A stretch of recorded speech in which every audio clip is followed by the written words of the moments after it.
Our clinic provides the Salina community with a comprehensive spectrum of services delivered with compassion and sensitivity. We strive to create a partnership with our patients that promotes health and well-being in all phases of life.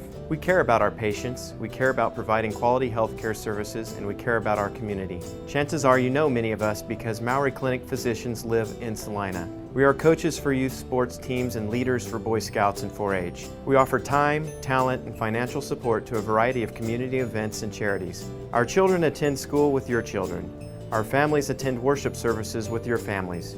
And we are proud to call Salina home. We have a vested interest in the success of this community, and we remain committed to an independent practice model that promotes our proud heritage and philosophy to provide quality medical care centered on the relationship between each patient and the physician of their choice.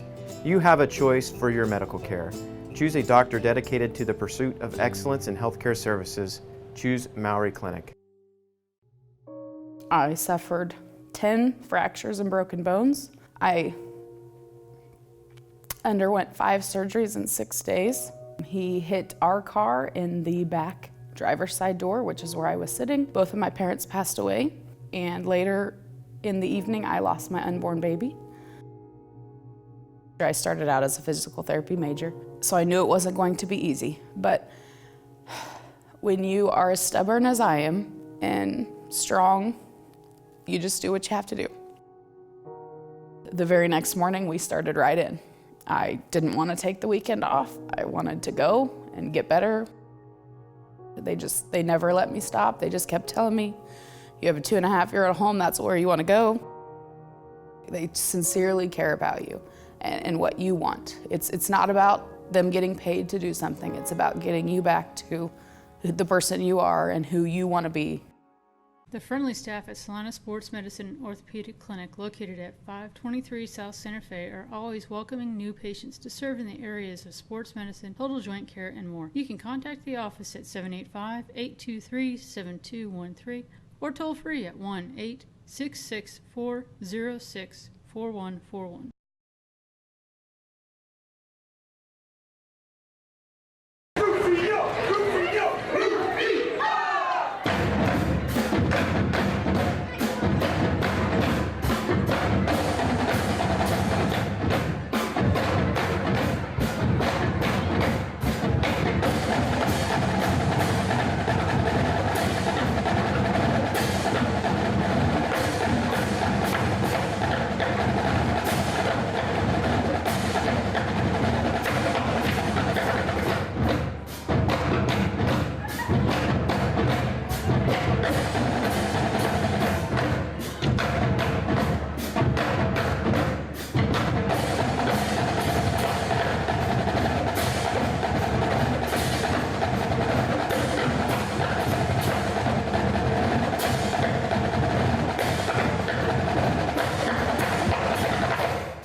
Welcome everybody to Access TV Friday Night Football, and I believe this is week number 6 with district play starting next week.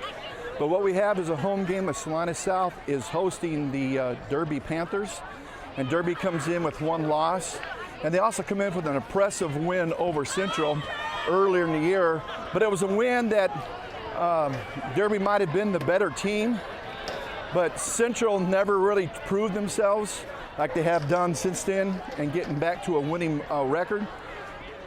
They just kept shooting themselves in the foot. And I was talking with Coach Sellers before the game. It was like the only time they stopped shooting themselves in the foot was to either reload or to change feet they were shooting at. And it wasn't big mistakes. They only had 1 turnover. I think if I remember correctly, they had 2 or 3 turnovers. It was mental errors, assignment errors, things like that that really hurt them. South cannot do that against a Derby team. Now, the good side is, and it's bad news for Derby, Derby lost their star running back 2 weeks ago, 4th quarter against Hutch, Mr. Garrett Zanders. And I feel bad for him because he's a senior and he blew out his ACL. They do not know if he'll be back in time for baseball because that's his major sport and it's a sport he wants to play in college, but that hurts him, which means they're gonna go with their number 2 guy. And I really don't know who their number 2 guy is. I believe it's, might be Kristen Breedlove. They got a number of people penciled in. I think it's going to be a running back by committee with them. I'm not sure. Maybe they have someone who's fast, and then they got a power guy. But they're going to do that. Their typical spread offense. They're going to try to spread South's defense, look for someone out of space, get a gap, and exploit that gap. Against this offense, South needs to do three things. One, and most important of all, South needs to have their offense on the field, nice long drives, eating time off the clock, punching the ball in the end zone, allowing the defense, players for South who don't play offense, to rest, get some air, get some water. The other thing they need to do is they need to play gap assignment, sound defense. Everyone has their gap. You've got to play within that gap. Do not get blown out of your gap. Don't try to do something more than you're supposed to do. Just do your job. If they do that, they've got a chance. The third thing they've got to do is eliminate the errors. No turnovers, as few as penalties as possible. And if you can do those three things well, you've got a chance, especially since they're missing their starting running back. South is still without Cole Calvert, their senior safety. Now that's a little bit ding on the defense because he is a very good defender, especially at that safety position. His shoulder that he hurt a couple weeks ago is still causing some troubles. According to Coach Sellers, they don't know if he'll be back next week or not. They don't know.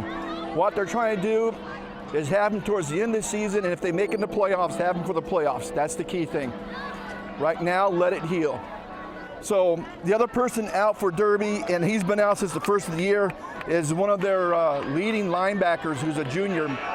He's still out. He's going to be out. And he had surgery on his collarbone. And he's another baseball player. They think he'll be ready in time for baseball, but they don't know. But it's going to be a good game. Few clouds in the sky, more like wispy clouds, nothing thick. We don't have any chance for any moisture. There's no wind at all. The flag is just dead as can be. So, folks, I think we're going to have a very good game. And again, if South plays the way they should play, and if they're capable of playing like they played last week against Andover, they continue this into this. As Sam told me for the game, even going into the Goddard game that they lost, they won. Out of late win, if I remember correctly, that was Goddard Eisenhower. They've had each week's practice get better and better and better. And what he said he's seeing the kids grow in confidence. And he told me now a lot of people are giving them a chance to win. He said, but the kids don't believe that. They think they've got a legitimate chance. So it's going to be a good game. We'll see you at the start of the first half for South hosting Derby.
welcome to Salina X-Tex TV's Friday Night Football. And we're sitting here, and I'm down to a one-man crew tonight.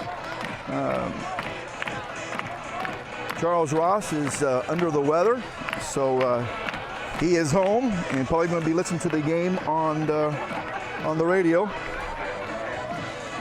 But he wishes he could be here. But that's the way it happens sometimes. I've heard there's other people down. I don't know if there's any creeping crud floating around Salina. If it is, I ask that all of you that have it, please be selfish and keep it to yourself. But as I shared in the pregame, I think this is going to be a very good game. If South plays like they're capable of playing, like they played last week against Andover, this should be a very good game. And it's going to come down to which team executes cleaner than the other team, which team has the fewer mistakes, as in penalties and turnovers.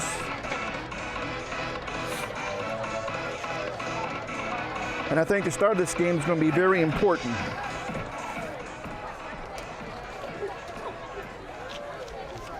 Okay, the official still, the referee, the guy in the white hat still talking to everybody. All right.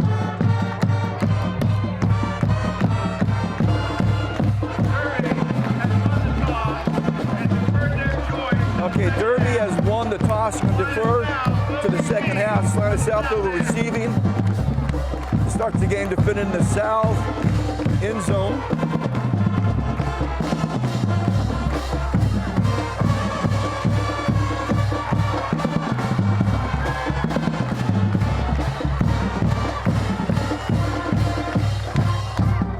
I'm going to try to wait till after the band's done to try to talk, folks. Because South's band is all the way up to the top. So I believe they're over 100 strong this year.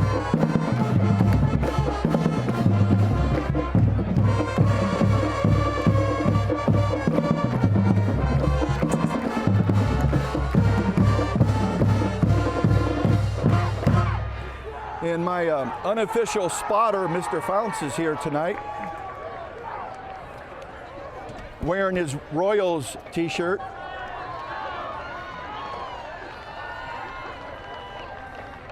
And I wonder if Mr. Founts is going to be spotting for me again tonight. He can't hear me.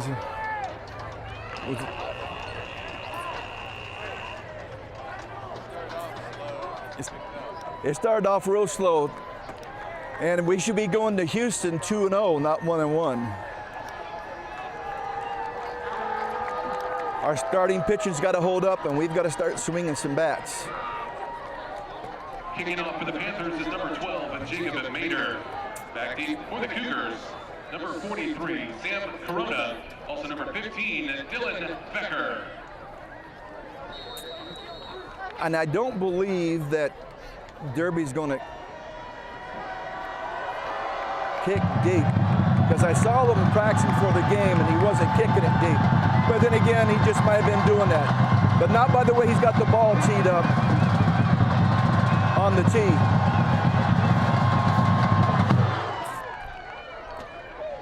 It's not kind of deep to the 14. Oh, the Addison. He's going to cape up on the 25. He was just one guy away from breaking it. Making the stop for the Panthers is number 23, Trenton Allen. That's Sam Corona.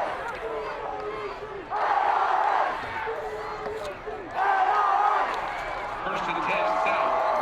Ball at their own 28-yard line. At quarterback for the Cougars, number 12, Jacob Yarowitz. All right, I think Mr. Yarowitz might be the difference tonight.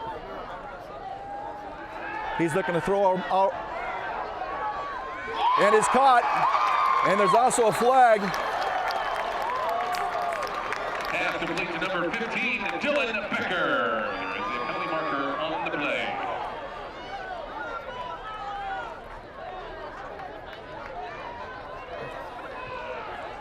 I think it's defensive pass interference, which I think they will. I don't think it's added on at the end of the catch and carry. Holding by defense number 21. Penalty decline. That is decline. First down. First down to just outside the 40-yard line.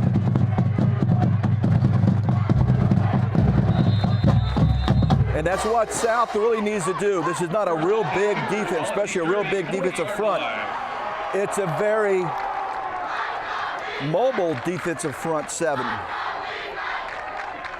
With Sam Corona on the carry, he's going to lose about half a yard.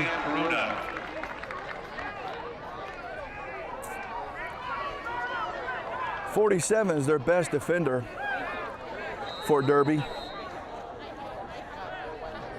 Making the initial stop for the Panthers is number 32. I think he plays offense as well. No gain, second down 10, 40-yard line. Now they got him as a defensive lineman, Peerless Walker, 6 foot, 240-pound junior, and the pass is overthrown. Pass incomplete, intended receiver number 18, and Jacob Marcotte.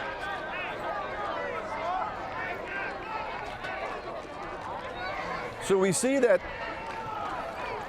South has come out and they're not afraid to attack and throw the ball.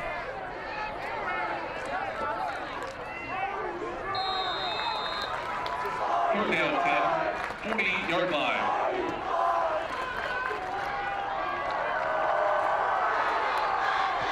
It's a play action. He's got room to run for first down.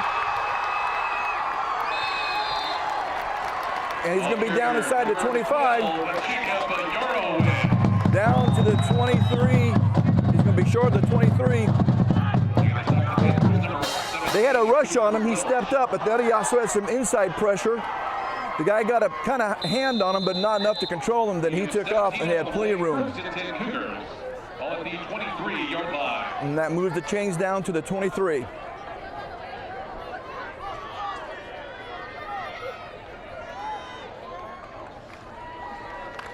It's a quick hitter to the fullback. He's going to take it down inside, just inside the 20. Damaj Smith, he's the junior 5'10", 229-pound running back and defensive lineman. Gain of 3 on the play, second down 7 on the 20-yard line. This is a quick pitch to D'Angelo, and he's going to be tackled for a loss. And the ball was there, and I think he just took his eyes off the ball, folks.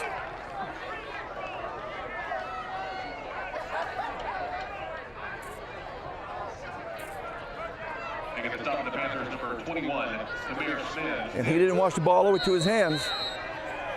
He was looking to see where the defense was instead of watching it all the way into his hands. Third down 15, 28-yard line. A rollout to the right. That's going to be enough for a first down. Pass complete to number 18, Jacob Marcotte all the way down to the 10-yard line. It was a comeback. He ran about 3 or 4 yards past the line, the first down marker, then came back about a yard. It was a rollout to his side. The Panthers is number 26, Tanner Igo. An accurate throw, and you got a first down and goal to go from the 10.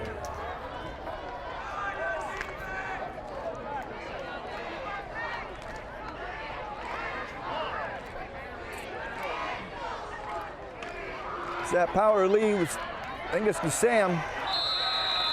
He's going to take it down inside the 6. Ball carrier number 43, Sam Corona. Yep, Sam Corona. He also plays linebacker for South.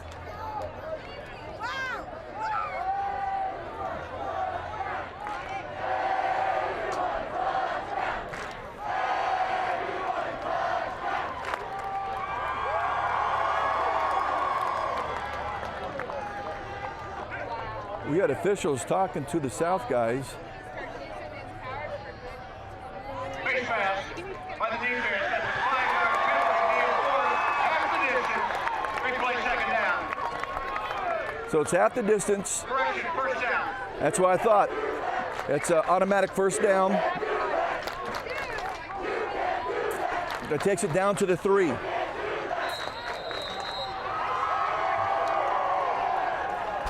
First and goal, Cougars, 3-yard line.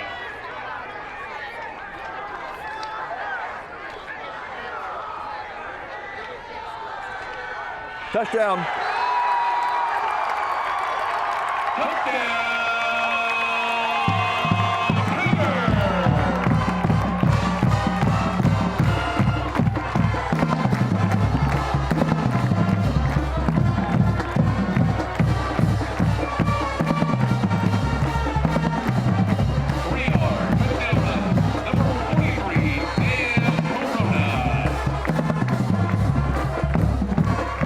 Mr. Fernando Avila Castro's on for the extra point.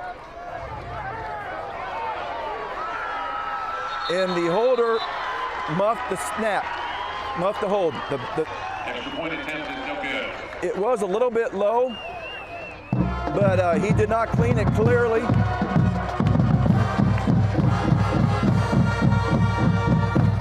So this point's no good. So with 8:59 on the clock, he got a score. So it's down 6, Derby 0.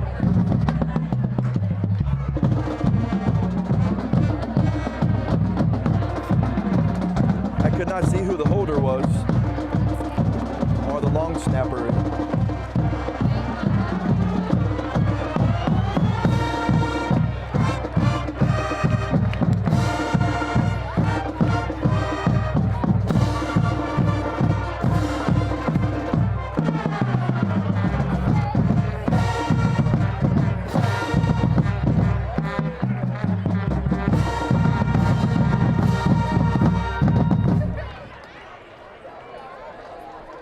All right, well, the band's done playing now. I can start talking again.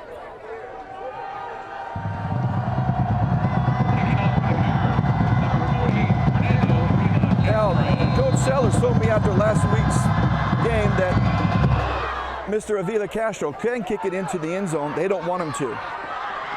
They want to get down and try to hold him to inside the 20 or inside the 25. Didn't work there. That time they got it up to the 29. It was a deep kick down inside the 5, but it was a little bit more of a line drive instead of a floater that he normally kicks. And if he's going to kick a line drive, he might as well kick it in the end zone so they get no return and get the ball at the 20. Now let's see how South's going to do their defense against this offensive Derby. Now, if you remember from the Derby Central game, this is a big offensive line, but it's a big, mobile, and very good offensive line. And Coach Sellers is using the offense they used 2 years ago or 3 years ago against missed tackle, another missed tackle, the quarterback keeper. This is the defense they used against Bishop Carroll, 3 down linemen, 3 linebackers. I think they call it the 3 and 3 stack.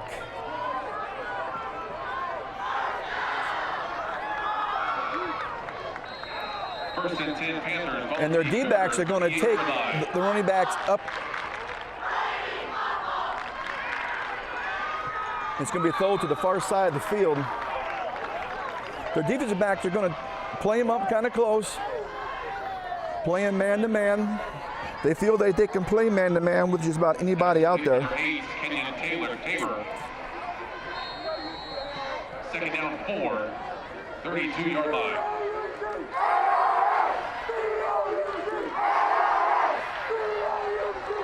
I think he's going to be close for the first down. Number 3, Christian Breedlove. They're going to stop for the Cougars. Number 2, Justin Sullivan. Also number 30, Justin Allen. What they're trying to do then, I think, if this is the way they're playing it, they want their 3 down linemen to take up as many defensive linemen as they can. Number 5, Brady Russ. Allowing the 3 linebackers and the safety, or both safeties, to be able to run in free and come in and make the tackle. 2 yards on the play, second down 8. what they got to watch out for is not being caught with the safety, running up to being to make a tackle, and then the pass goes over the top. It's a quarterback keeper, and there was a hole. And there it is, another hole, and he's in for the touchdown.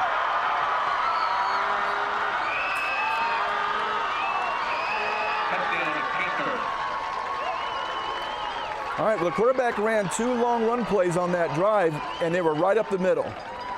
So what is happening with this stack is that the linemen who are not engaged in the defensive linemen are getting downfield on those 3 linebackers and locking them up. And that's where the safeties have got to come up and make the play. By number 5, Brady Russ.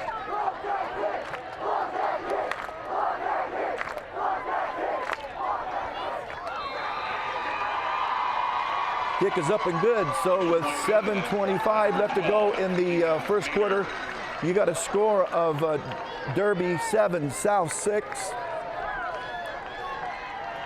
Let's see if South's offense can answer right back. And while the defense is on the sidelines, the defensive coordinator, Chris Barkley can get with him and talk to him. Our new offensive coordinator this year is the former South quarterback years past, Justin Ebert. He took over for Coach Hooper, who is the head men's basketball coach, and decided he wanted to spend more time to that off-season conditioning.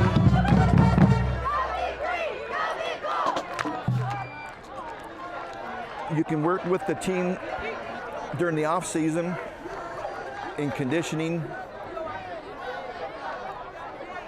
I don't know if they can work on drills or anything like that per se as in coaching. I do not know clearly the high school rules, and I just thought I'd have to ask.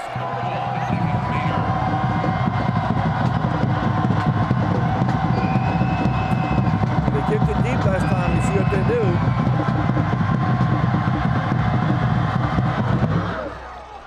Kicking deep again, all the way down inside the 5. Going to cut back. He's not going to make it to the 20. And there, folks, if it's cooked that far, and you know, you might have a return left called. As I said before, the best return men, they just take off fast, read a hole, and go. But by running on an angle, and he actually ran into 2 or 3 guys who had gotten downfield quite quickly for Derby. So they're going to start at the 19. Ball carrier number 3, D'Angelo Turner. D'Angelo Turner's going to carry it just over the 20 for about a yard pickup. Taking the stop for the Panthers is number 47, Peerless Walker. Gain of a yard on the play. And that was the fullback lead play they like to run. There's just a quick throw out to the wide receiver. He's going to pick up about 4 or 5 yards. I can't see. I think he marked it right at just across the 25.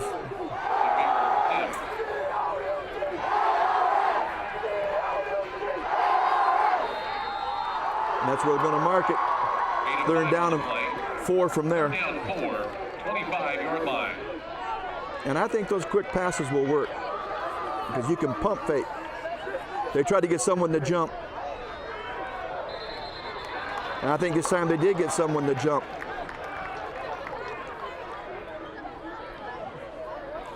Someone did flinch the first time, but this time, second time, they flinched a little more, and that's 5 yards and first down. Number 53 of the defense. 5-yard penalty results in a first down. And that tells me they've forgotten number 1 rule. Watch the ball. You don't go on the count. Don't go on the sound. You go on the ball. So that means they're not watching the football. Ball at the 30-yard line.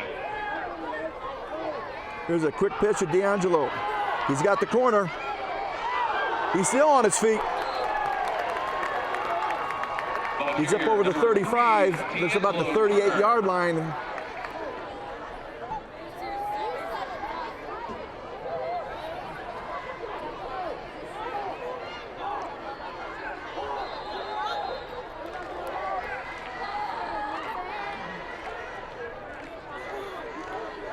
Gain of 8 on the play, second and a long 2. You got second and 2. 38-yard line. That was to the fullback. He's only going to get about a yard. Ball carrier number 45, and Jaden Miller. 45, Miller. This kid is a freshman. That's why he's not on our roster. I talked to Coach Sellers about this. Kid's a freshman, and Coach Sellers told me after the game that this kid is like a senior in the weight room as a freshman. He's already big and strong. And then another handoff to the fullback. He's going to carry up over the 40. Ball carrier number 34, Demaj Smith. Demaj Smith. And he's going to carry it up just short of the 43-yard line. The Panthers, number 6, Tommy Carter. Gain of 4 on the play. First and 10 Cougars, 43-yard line.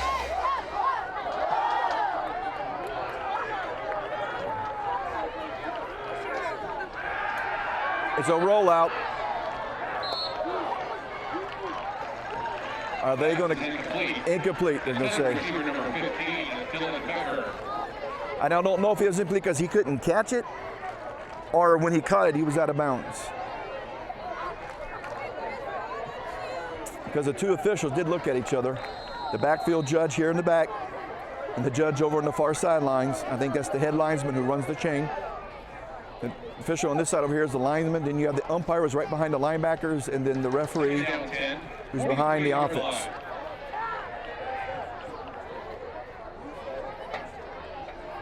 Looking to throw it.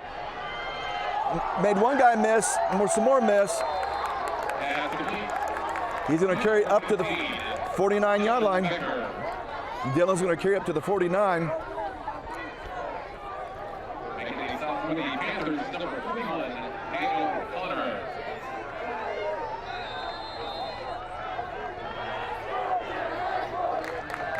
You got 3rd down and 4 from there. Gain of 6 on the play. 3rd down, 4, 49-yard line. To flip the tight end to the far side. He's going to do a quick pitch.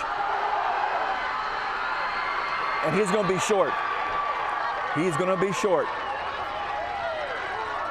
That was Sam Corona. Oh, it's D'Angelo Turner. I saw the 3, thought it was Sam Corona. Did not see the 4. Making a stop for the Panthers, number 12. And the punt team's going to come on. It means Mr. Jacob Foster will be punting, who I talked to for the game, and he will probably next year be playing baseball. He's got a couple D2 schools looking at him right now, showing interest. I think having a successful senior year for him in baseball will help cement that. He wants to pitch. And that kick is out of bounds. It was a low snap, and he was running forward. And because of it, as he ran forward, did not really get into a good kicking position. And I'm sure the special teams coach is going to talk to him about that.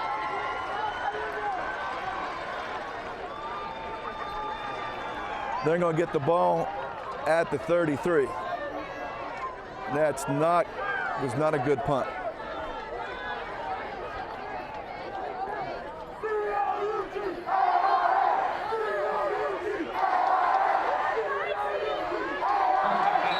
Let's see what the defense is going to do now.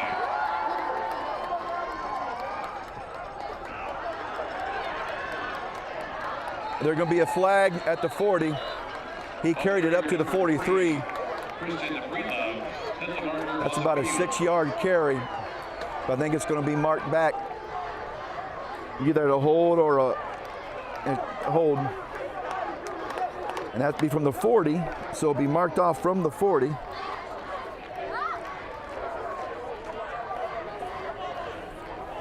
Holding number 2 of the offense, 10-yard penalty from the spot of the foul. Replay first down. Now take it down to the 30. Mark it inside the 30.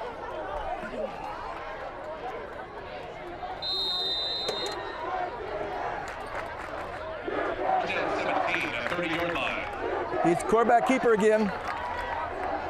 And he's not going to get much.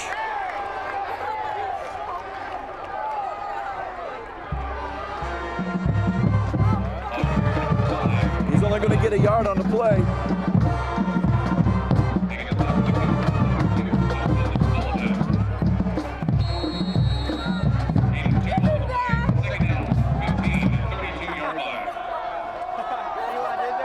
He's not going to throw it. Now he's keeping it. He's still not going to get much.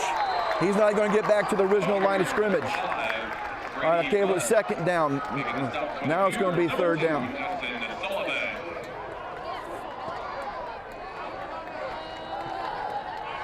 Be third down in about 13.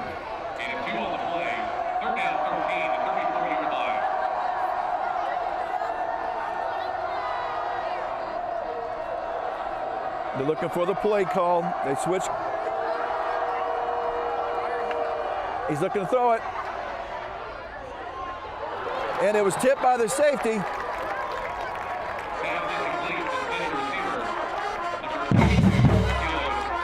And that was tipped by Justin Allen, the senior 5'9", 134 linebacker, they say. They might be having him play back into safety position where Mr. Cole Calvert usually plays. But that was a good series by the South defense. It helped that there was a 10-yard penalty called on Derby.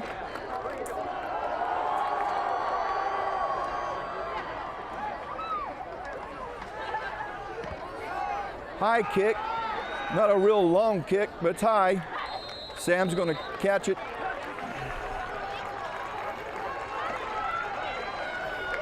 And they're going to start off at the, it looks like about the 33-yard line.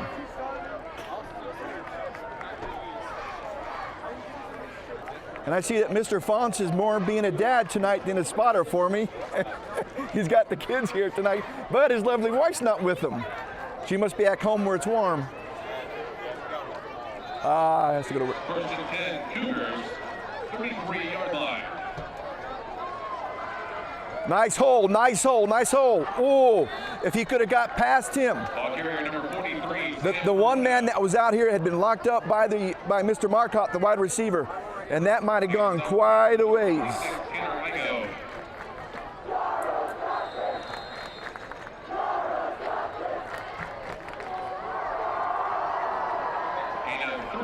He picked up 3. He's looking to throw it. Oh, there's going to be the flag because he was tackled by the defender before the ball ever got there. That's 15 yards and automatic first down. Penalty marker on the field.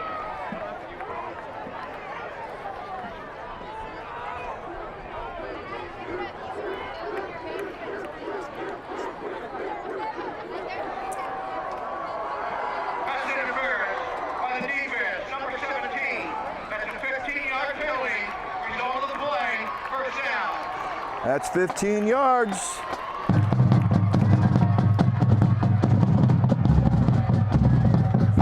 From the line of scrimmage, he's already 3 yards down. And South's got the ball right now at Derby's 49. Need to take this down the field and put it in the end zone. Play action. He got him. And it's caught. It was underthrown. Dylan Becker. And they're going to mark it down.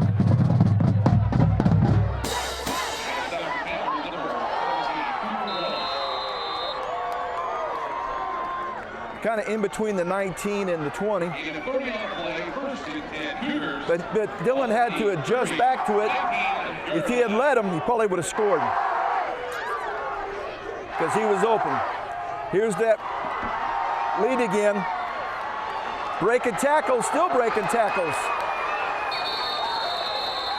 He's going to be down inside the 15. Ball carrier number 43, Sam Corona. That's going to be just not quite 5 yards on the carry. They should have had him for about a yard or two loss.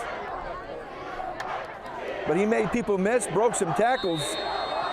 And folks, that's where he did that on his own, or what they call yak, yards after contact. 15-yard line. That was some tough running by Mr. Corona. Sam again, fullback, let the fullback lead, and he's going to be down inside the 10. That's going to be a first down, and goal to go from there, about the 8-yard line. Sam might not have the overall speed as D'Angelo has, but what he's got is he's quick and he's shifty.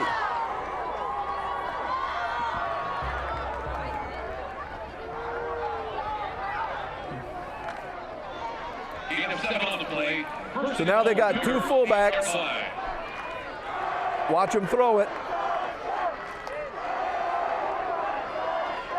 Sam's breaking. He's going to get down to about the 3-yard line.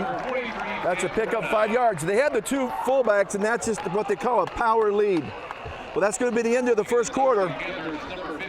With South knocking on Derby's door. And a score of Derby 7, South 6. Derby 7, South 6.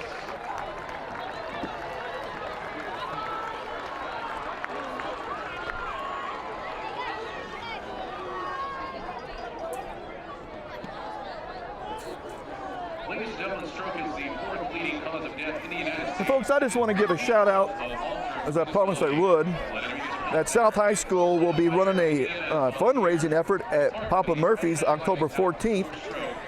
If there's a flyer, or you mention your organization's name when you buy any regular price menu, and Papa Murphy's will donate 20% of the purchase to Salina South. And you guys need to watch out, because both South and Central do that throughout the year. And I'd love to see the local establishments helping our schools, because we know funding issues get to be a problem. And I thank God for athletics and for choir and band and forensics, debate, all the different things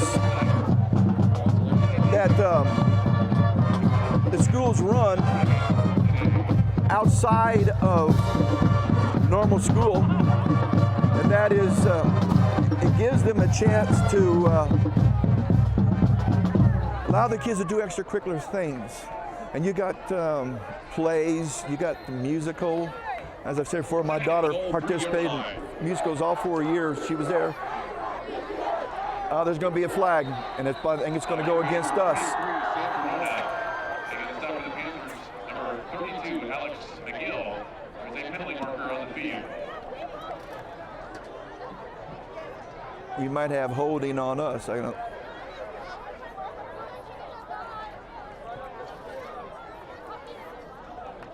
Chop block by Derby.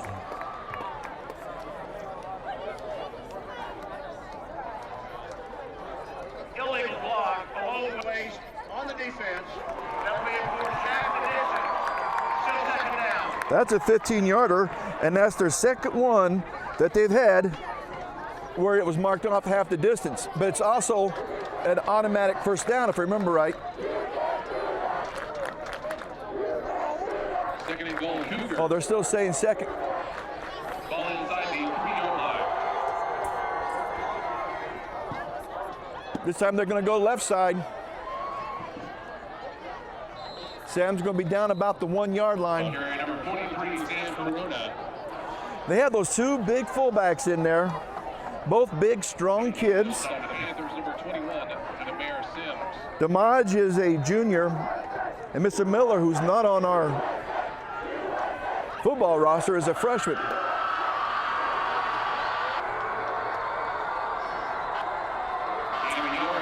South needs to pound this into the end zone right here.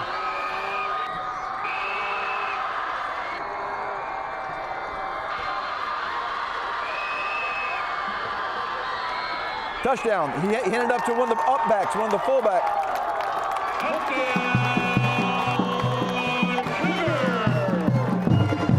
I believe that was Mr. Damaj Smith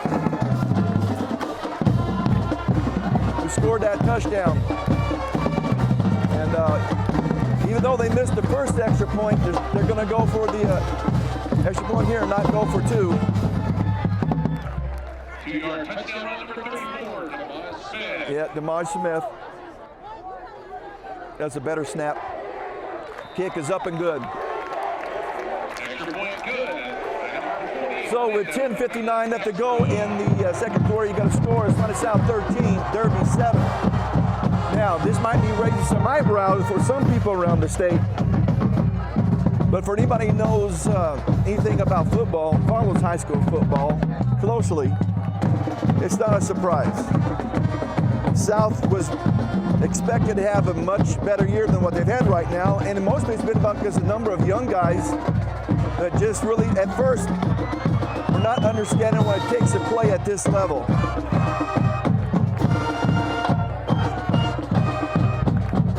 And both South and Central both had trouble this year with that.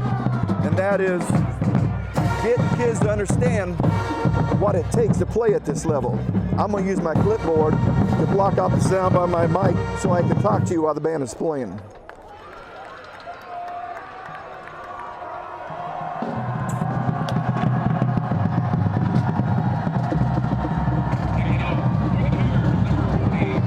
Now last time,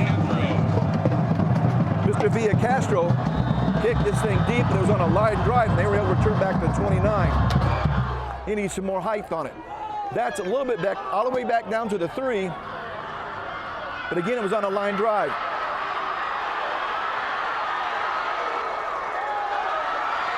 And he's carrying it all the way. And he's going to score. He's going to score.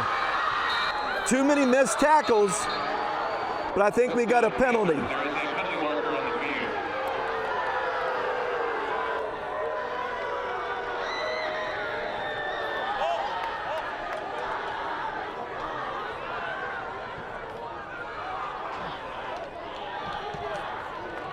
Might have a block in the black or a holding.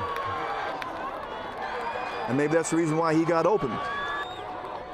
Like he did. He's got it marked at the flag at the 35.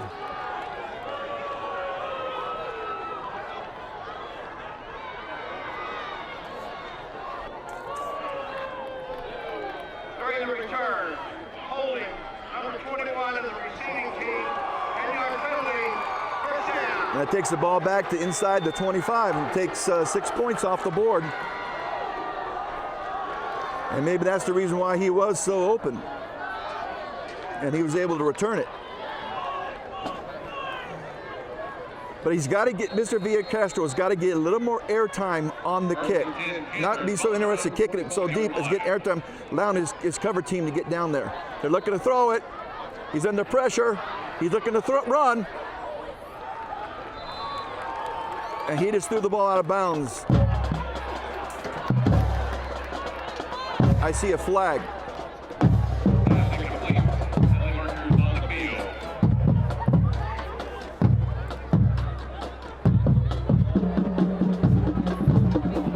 Something being said to Coach Brandon Clark. I didn't get a chance to talk to him before the game. I'll try to catch him after the game.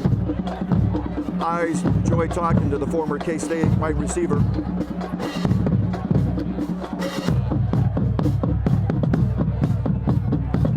Might be a sideline warning. Intentional grounding by the offense.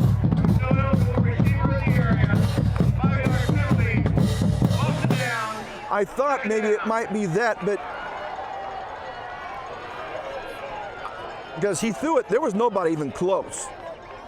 But since he was outside the pocket and he threw it past the line of scrimmage, I thought by high school rule might be the issue. But there still has to be a wide receiver, eligible wide receiver within the vicinity. So it's 5 yards and loss of down. So now you got a second down and 15 or 16. Quarterback keeper. He's not going to get much. Ball carrier is number 5, Brady Rust.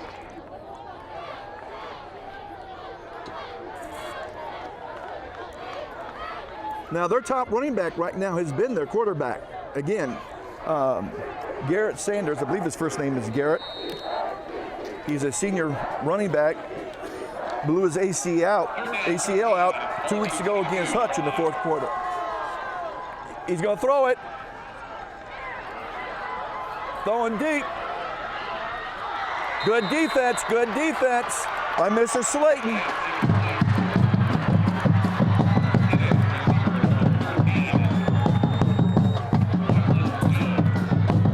Mr. Slayton was right there in the trail, and what the wide receiver did not do, and he should have done, was slow up to block himself between the defensive back and the ball, and he did not do that. And now allowing Mr. Slayton to reach right in there and knock the ball away. That was a great playing position by the defensive back, not a great play by the wide receiver. And here's the punt. It's high, but not very deep, and he's going to fair catch it about the 47-yard line.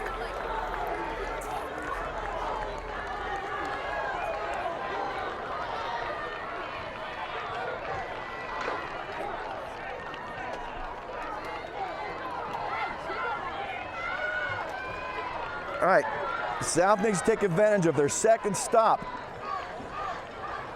against Derby, and they need to take this ball and take it down the end zone, go put it in, and take it down the field, and go put this in the end zone. And take time off the clock. You got 9:49 on the clock. They need to take 5-6 minutes or more off the clock.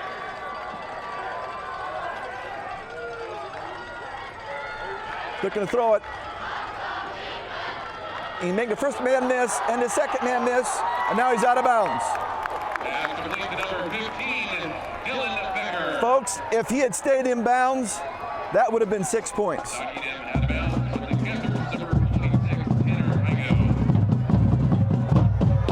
Carries it down inside the 40, down to about the 39-yard line. In high school, it's hard to have these long, time-consuming drives because even if he hadn't gone out of bounds, the clock stops to move the chains. Now, that's not what they needed. They did not need a play for a loss. Carrier number 3, D'Angelo Turner. Making the stop of the Panthers is number 48, Lane Sadler. Derby had great penetration that time as they tried to run Mr. Turner off to the left side. Loss of 4 on this play. Second and 14 on the 43-yard line.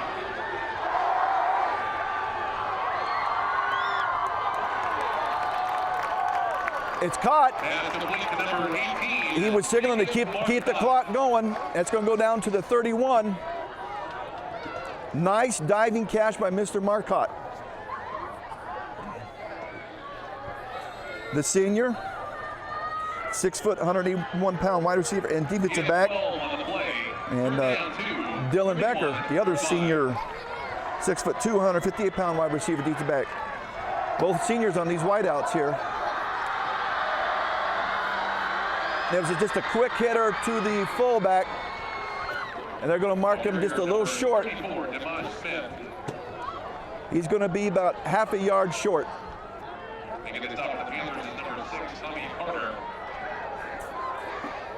Now he's going to mark him a full yard short. He got back to the line of scrimmage. Well, do you run the double lead? On handoff to the fullback again. They got the double.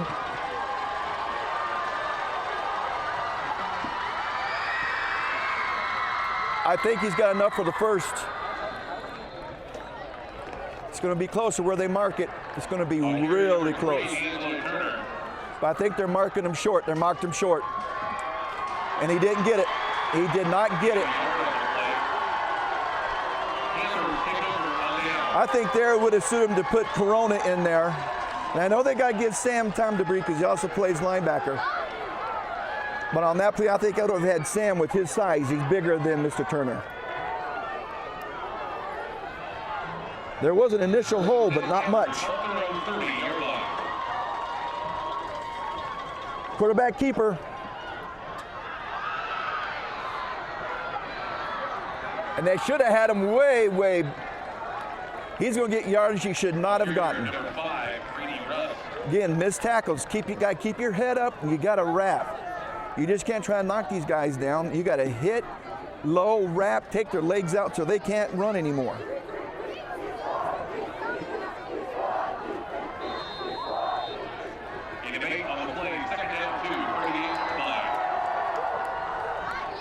They handed it up to the running back. No, the quarterback keeper kept it. Ball carrier number 5, Brady Rust. I didn't see he brought him down. Making the stop for the Cougars is number 30, Justin Allen.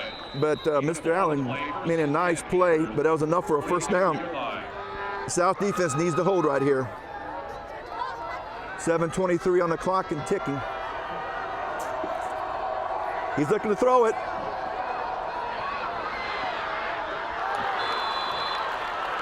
Again, the defender was there, Mr. Slayton, who got his hand up. And I don't know if he got enough of it to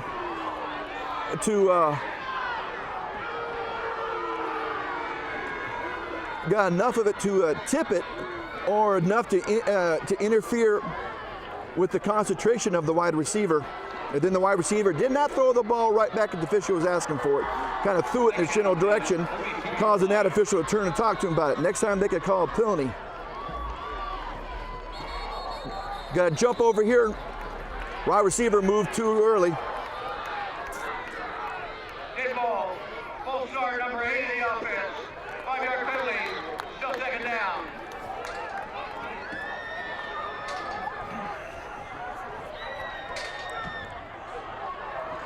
That's the 5th penalty on Derby for this half. You're not usually used to seeing that. You got 2nd and 15.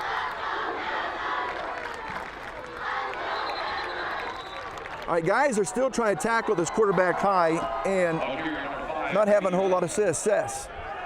You got to tackle people low and take out their legs. Stop any forward momentum.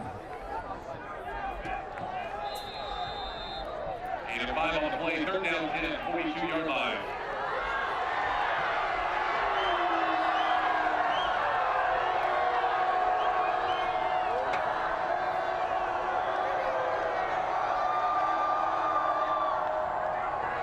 He's looking to keep it.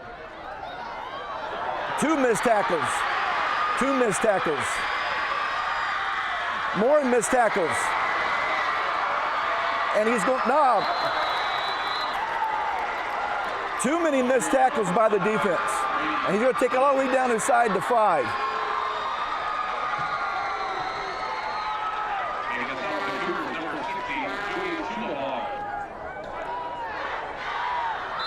And that comes down to technique, folks. It really does come down to technique.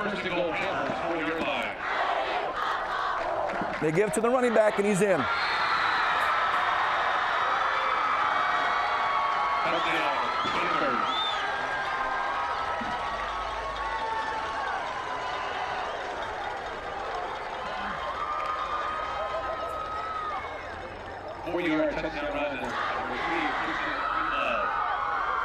Well, South defense held and held and held, and then gave up a nice run, long play, and again, it's coming down to missed tackles.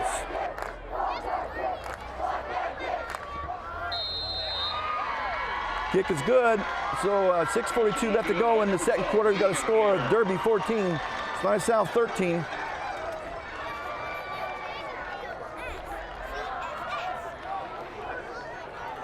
And I don't have the band making noise right now because they've moved down to go out onto the field.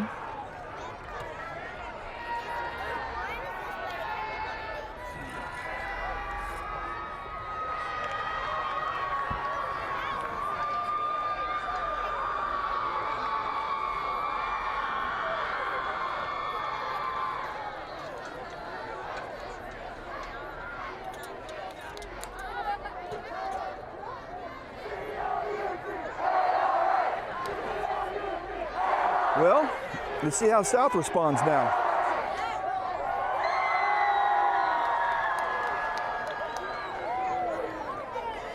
Because last possession, they did not do what they needed to do, was take the ball down.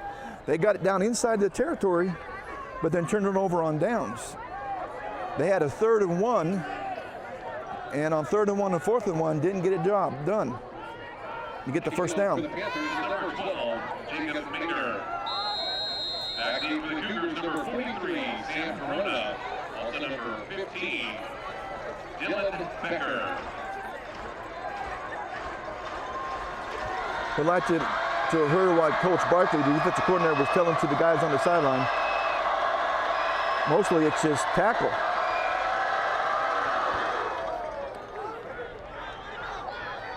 Goes in the end zone, the ball be out on the 20. Touchback.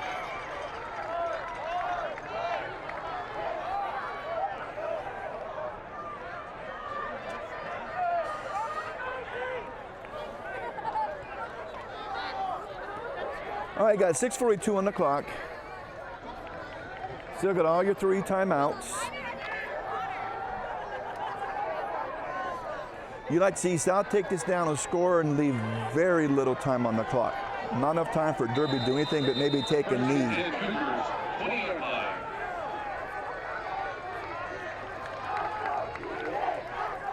Oh, he's just straight out to the Damage, the fullback, who's making people miss. And he's going to carry up over the 30. Career number 34, Devon. He only had one running back in the backfield with him. They'd taken the deep back and split him out wide. And Damage Smith went for 12 yards up to the 32. And he showed some nimbleness there because he actually made a couple people miss. He's looking to throw it.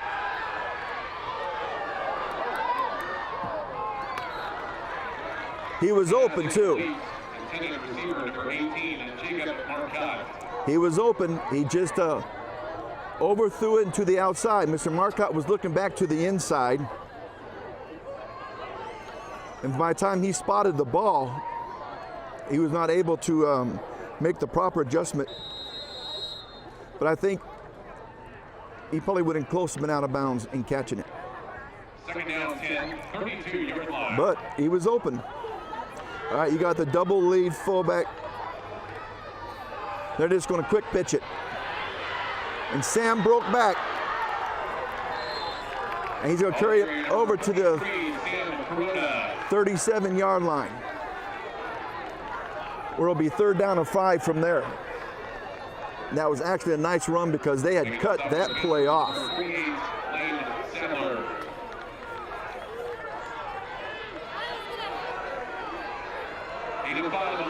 All right, this is a big 3rd down here for South.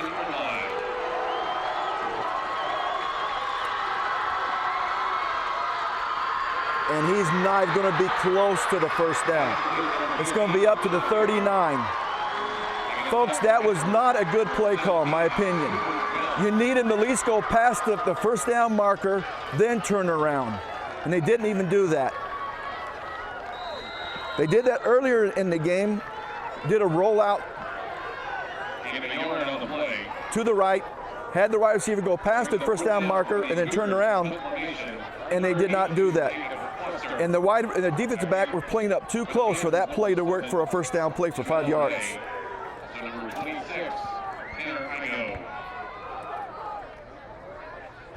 Caught, and because he lost his balance, be right down at the 32-yard line or 33.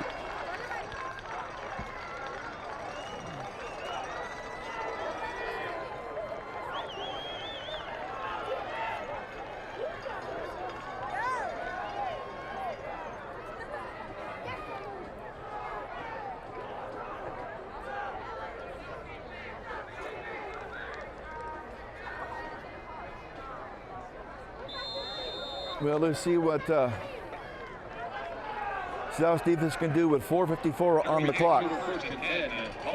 Because South had 2 drives in a row stall. One on 4 down, last one on a punt. He's looking to throw it.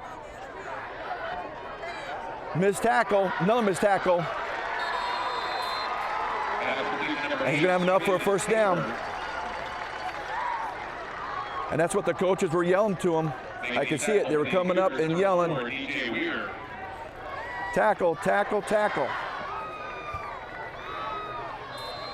First and 10 Panthers 49-yard line.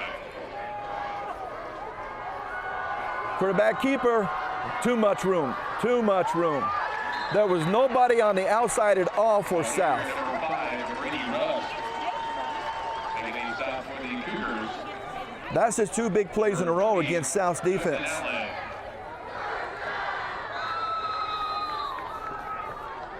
He's keeping it again and going to quick pitch it. Missed tackle again. Missed tackle again. More missed tackles.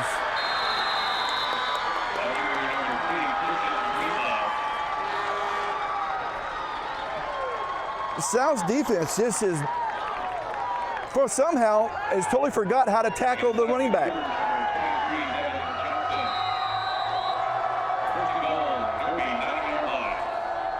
Quarterback keeper, he's score.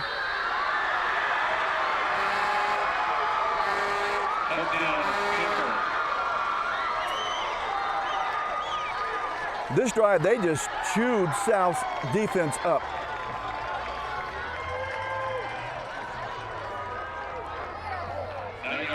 South needs to get over there and make some adjustments.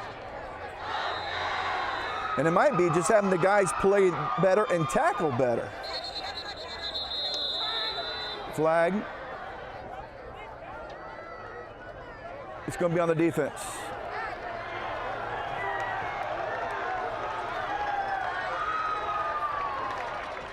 Good ball. Encroachment, number 1 in the defense.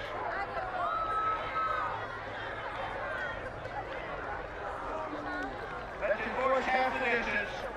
Still do the try.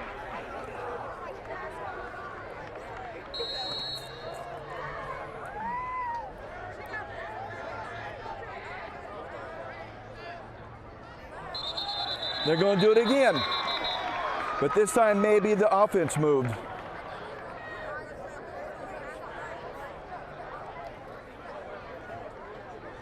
Prior to the snap, full start. Number 77, offense, 5-yard penalty, reading the try.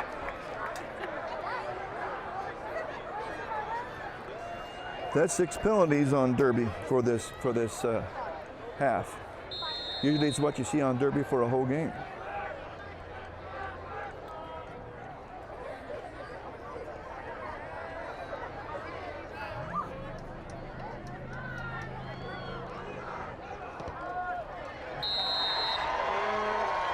Kick is up and good, so you got, with 4:18 to go on the clock, you got to score on Derby 21, South 13.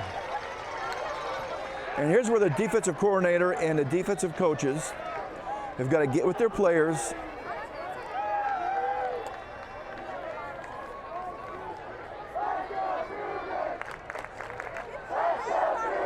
and talk to them. Number 1 thing they got to do is clean up the missed tackles.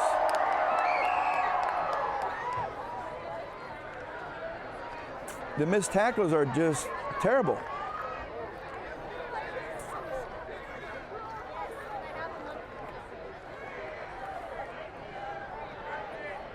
And missed tackles make ball carriers look really good.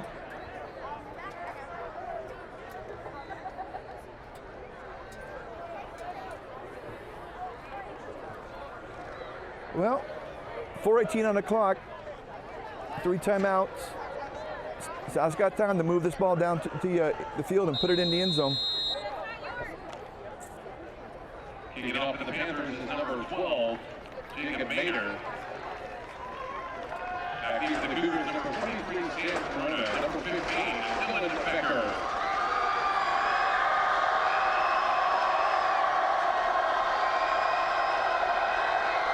Here's the kick. Sam's going to get about the 7-yard line. He's going to only get back to the 19. Only got back to, again, there was missed blocks up in front. And that's something that went on film. They're going to have to talk to the people about that. If you can't get back to the 20-yard line and that wasn't a real high kick and only went to the 7, that tells me that your guys are missing blocks up front. First and 10 Cougars all at their own 18-yard line.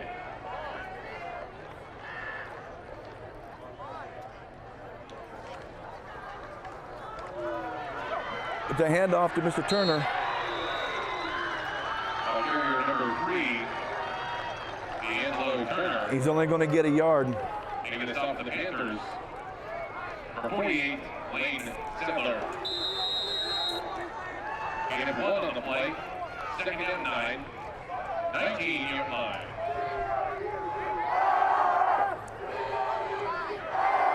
They're bringing out Mr. Damaj Smith. Came in with another wide receiver. 2 tight ends. And he's going to be tackled and fumbled. And it's going to be Derby's ball.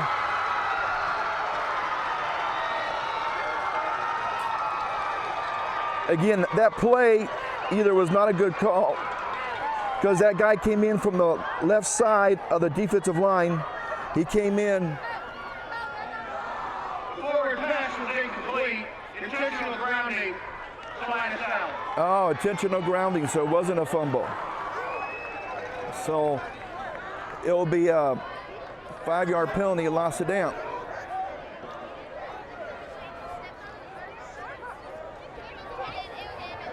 But that defender came in totally untouched. Intentional grounding. Salina South. 5-yard penalty from the front of the throw.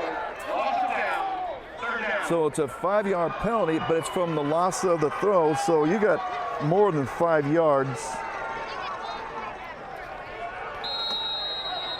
And lost it down. 23, ball at the 5-yard line.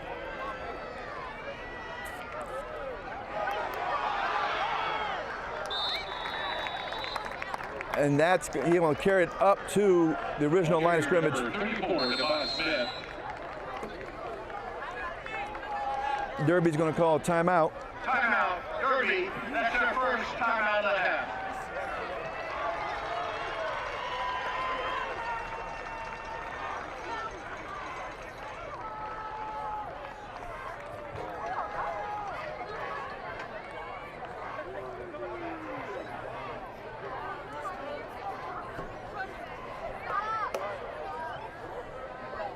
Well, we have 3:12 on the clock. South started off strong, but they seem to have faded here in the second quarter. And the last thing they need is Derby come down and score and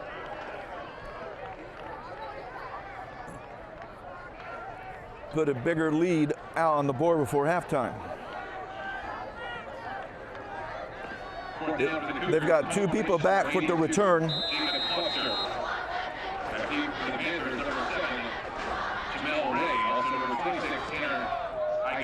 Well, that's a better kick. Back all the way back to the 45.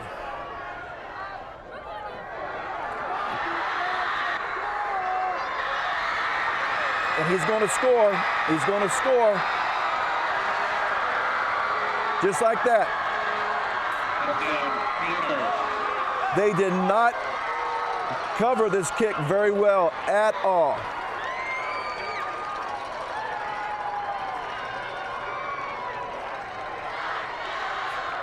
And when they are trying to make a tackle, they're trying to tackle up high.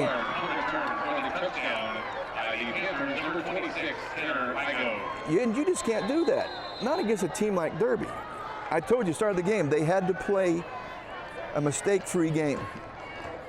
And they're not doing it.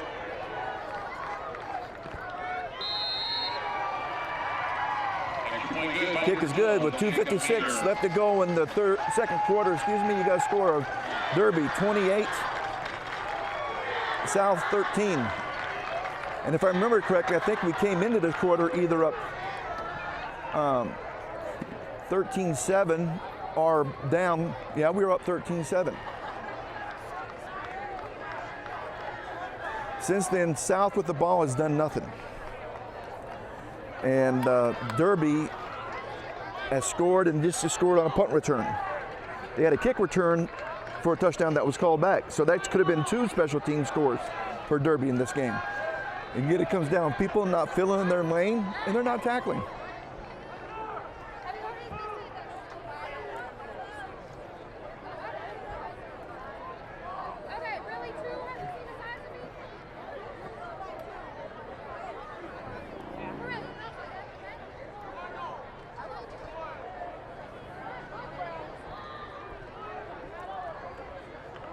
It'd be very interesting to see what Coach Sellers has to say at halftime. I might have to ask him in the game.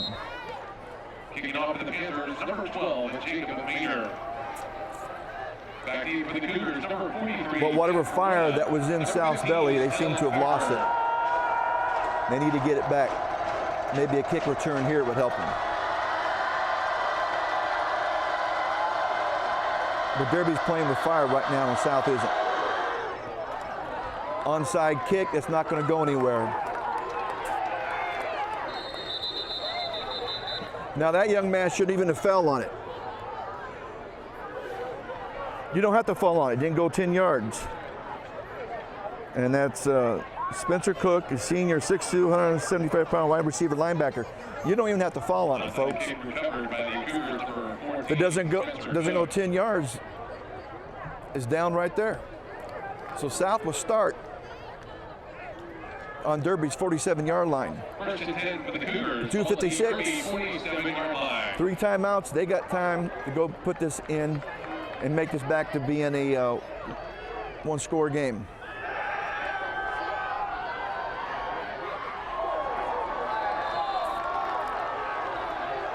Pass incomplete. The wide receiver was grabbed as he turned to come to the inside,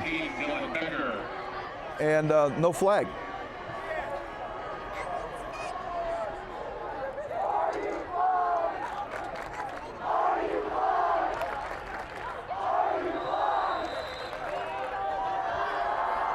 They've had wide receivers open. Some they've been able to hit on, others they haven't. Second down, 10, 47-yard line. I think you need to throw it. And they just hit with a quick to the fullback, the only up back that they had back there. Not going to take down the 45. It's only a pickup of 2 yards. Timeout. Derby, that's their second timeout of the half. And Derby called their second timeout of the half.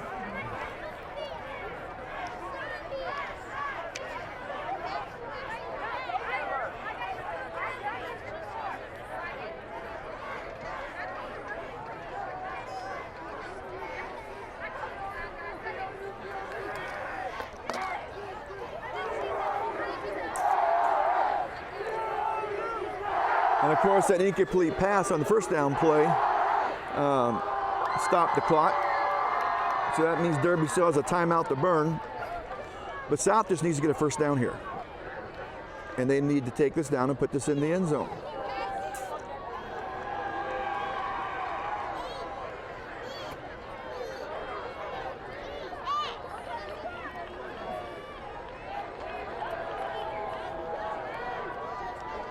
Third down 8, 45-yard line.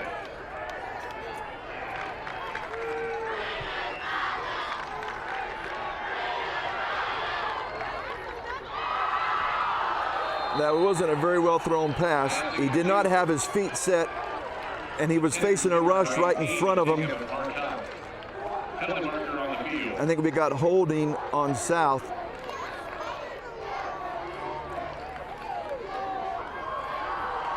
Holding South. Will Derby elect to take it or not?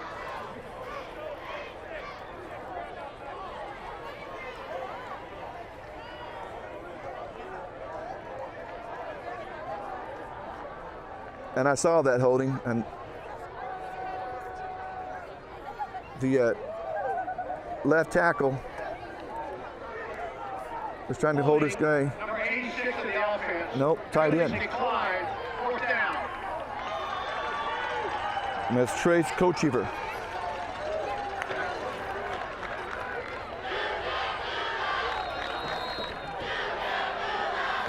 Fourth down for the Cougars, is formation number 82, David Foster.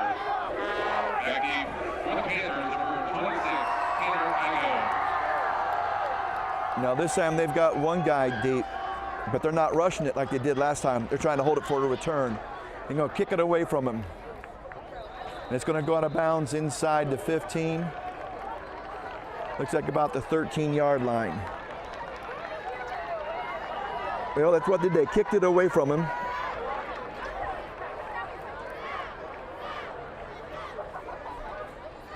But now they've got a tackle.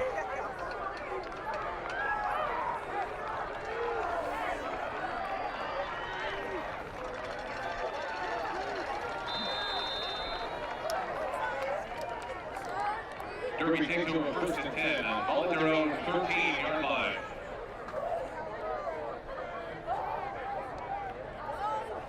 Hand off to the running back who's going to slip. He's going to get about a yard or so. Ball carrier number 3, Christian Greenlow. You got 2:21 and counting.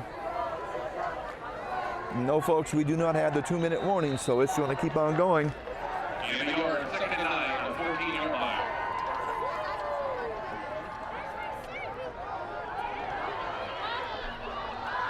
Matter of fact, the wide receiver, Mr. Slayton, was in perfect position. Mr. Tabor, the wide receiver for Derby, had to try to go up over the top and tip it to himself, which didn't work. So that's 3rd down and 8. 2:03 on the clock. 3rd down and 9, all at the 15-yard line. It's either a short 9, a long 8. Yep, wide receiver moved again. Prior to the snap, full start, number 8, offense, 5-yard penalty. That's his 2nd one. Before the timeout was called by Derby, that's their final timeout of the half. Oh, they had called timeout.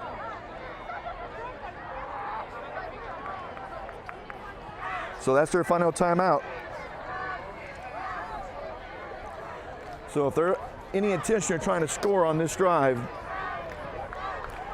they're going to have to use 1st down to top the chain,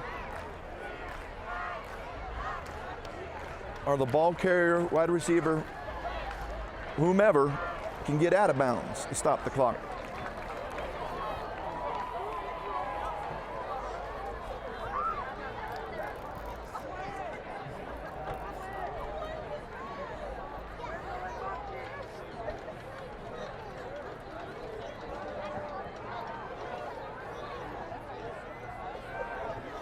If not, that would have been another 5-yard penalty, and that 3rd and 9, 15-yard line. would put the ball right about the 10-yard line if they had not called that timeout. He's looking to throw it, and he had kind of a step on Mr. Slayton. Receiver number 8, Kenyon Tabor. Nowhere close. Now, you got 158, and they're going to be kicking the ball from their 15-yard line. If you could get Sam Corona free for a nice return. That brings up 4th down for the Panthers. And punt formation number 12. Again, South has all 3 of their timeouts. Number 43, Sam Corona. Now, when you like to see a bad snap go over his head?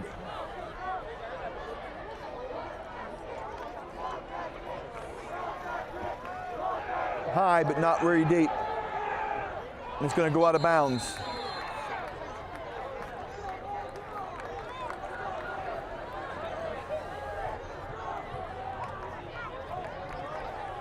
Only about a 31, 32-yard punt, I think.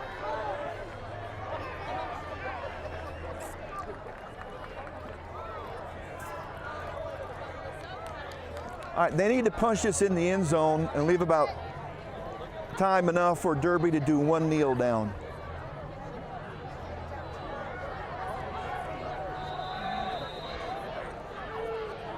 First and 10 for the Cougars, following the Derby. 27-yard line. Now he's back in the shotgun. He's going to run it. He's going to get out of bounds. He's going to get out of bounds. I think he got back to the original line of scrimmage. Maybe lost about half or The one guy he had out here Making this stop for the Panthers. was covered. Hunter. Jacob was looking for him. No gain on the play. 2nd and 10. I think he would have been better just still maybe laying that out there for him to fight the defender for.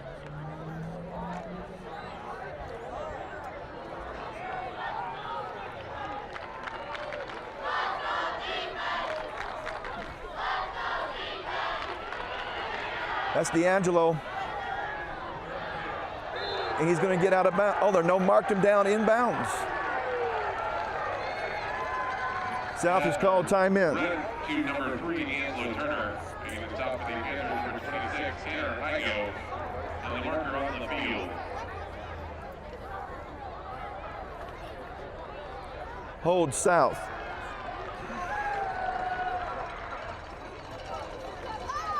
Not what they needed. Holding. 77 in the offense. 10-yard penalty. 2nd down. That's Jacob Morrill, a junior 6'2", 224-pound defensive lineman. I think that's the 3rd Jacob we have on this team. No. Yeah. 2nd down 20 on the 43-yard line.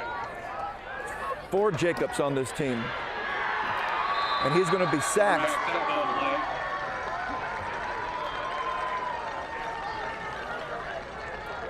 They blitzed. We didn't pick it up. Making the sack for the Panthers, number 67. South's offenses, after their first 2 touchdowns, have not done anything. They've moved it a couple times, but then shoot themselves in the foot. Move it, shoot themselves in the foot. And Coach Sellers and I talked about this before the game. The one thing they could ill afford to do against a team like Derby.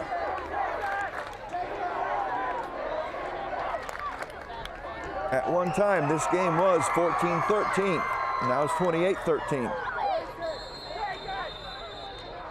Timeout. Cougars. All right, South let that ball clock timeout run down.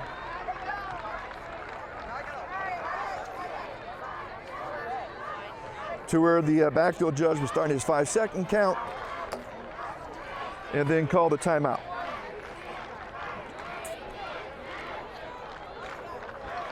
They've had some long pass plays.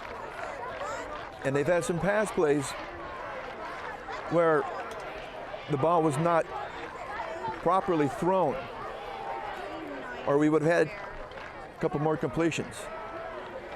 Mr. Yarowitz and the wide receivers really need to connect here, if not to get a first down, but to move the ball further down the field so when they have to punt, they're in a much better position to do so.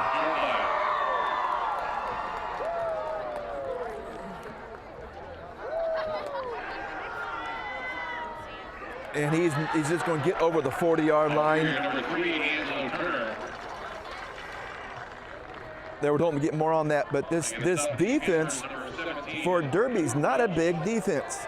It's built on speed. It's not built on size in the front 7. It's built on speed. So running side to side is not going to really work against this defense. They really need to take the ball and start attacking through the air.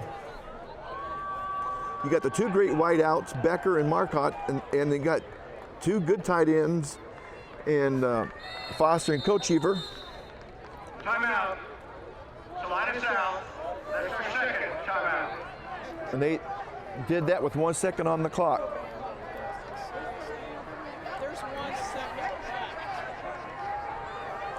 Which means they were close to getting the 5-yard penalty thrown on them. So all they're going to have to do is just take a knee, take a snap, take a knee. That's all they have to do. And get into the locker room and figure out what they got to do. But the number one thing on defense, tackle. No more missed tackles. Number one thing on offense, play a clean game. No more of these mental mistakes. 4th down 22 on the 40-yard line. What a hit. DeMond Smith just ran that linebacker or safety. He just ran him over. But folks, that's halftime with Derby 28, Salina South 13. And I will see you at the Maori Clinic halftime show.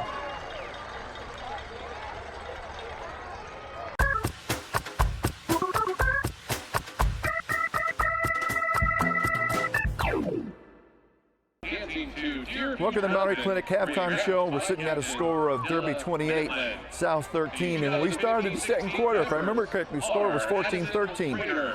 It might have been 13-7, because I do believe that I think Derby scored 3 times in the second quarter. As I stated before the game in the pregame show and then during that first quarter, I said it's going to come down to whichever team played the cleanest. Now, Derby is sitting on 6 penalties. Usually that's what they get for a game. South's on 3. There's no turnovers, but it's been the mental mistakes hurting South. Missed blocks, and especially on defense and on special teams. Missed tackles. Derby had a kickoff return for a touchdown called back for holding, but they also had a punt return for a touchdown that was good. You just can't do that against a team like this against Derby. You've got to tackle. When you get your hands on the man, you've got to hold on, and you got to quit trying to tackle these guys high. You got to get them low, take their legs out from underneath them, where they can stop driving. Again, it's been missed tackle after missed tackle after missed tackle. And offense has been a missed block here, a drop pass here. And it's like South played with fire for that first quarter. And then somewhere in that first part of that second quarter, the fire seemed to go out of South. That's where Coach Sellers and teams got to get in that locker room and get them turned around. They're still in this game. Yeah, they're down by 15 points. That's 2 touchdowns. And a kicked extra point, a 2-point conversion tie game. South can do this, but they got to clean it up.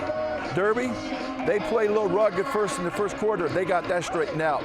So, again, I like to be on a fly on the wall in the South locker room to hear what Coach Sellers and the other coaches have to say, but I know what they're going to say. Clean it up, and we're in this game. Again, a score of 28 for Derby, 13 for Salina South. Thank you for watching the Maori Clinic halftime show. We'll see you at the start of the second half, excuse me. Picture this. Pen pinched in a fingertip grip pressed poignantly upon a page. Inscription initiates. Emotion, knowledge, bounties of thoughts locked into eloquent waves of font, but that's not all we've got. When words escape from the page, poetic prose is froze this way, composed this way, exposed this way. Matter of fact, we need a TV episode just to show this way. Better yet, let's commence a season of 6 with the local station's aid that will supply opportunities key. Local, community, expression, access television, you and me TV.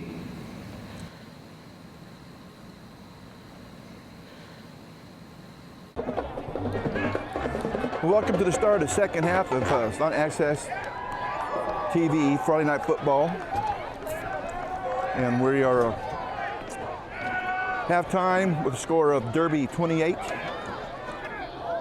Salina South 13. This was a very good game in the first quarter. Went totally Derby's way in the second quarter. And it wasn't because of turnovers or penalties. It was all because of bad execution by South, of both offense and defense. Missed tackles has just really hurt South. And those are fixable situations. A missed block here, a missed tackle, a drop pass. Again, totally things that can be taken care of. South needs to come back out with some fire now. That's where the senior leadership really needs to step up and say, let's turn this thing back around.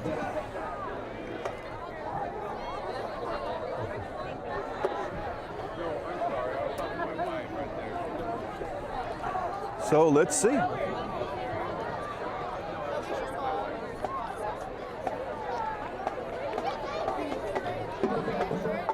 South came into this game at 3-2. Derby came into this game at 4-1. And next week starts district play. And you really want to roll into district play with some momentum. Now, granted, Derby's a 6A school, and they're ranked 6A.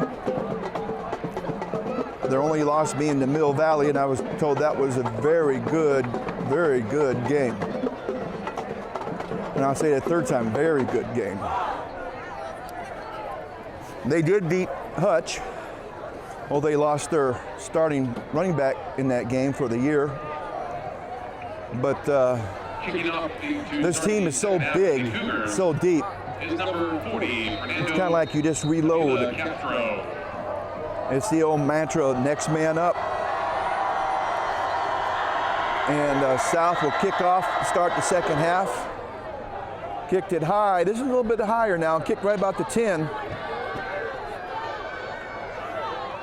Another hole. We got the ball up to about the 35-yard line. By number 7, Jamel Ray. Making the stop for the Cougars is number 2, Justin Sullivan.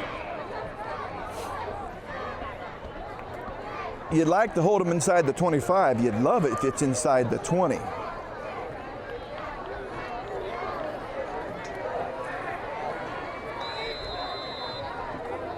First and 10 Panthers, ball at their own 36-yard line. Quarterback keeper. Missed tackle. He's got enough for a first down. Carrier number 5, And he missed a tackle because he dropped his head. And when you drop your head, you lose sight of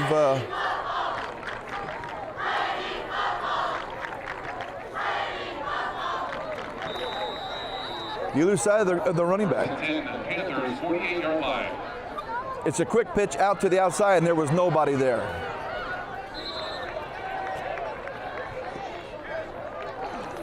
Ball carrier number 3, Christian Greenlow.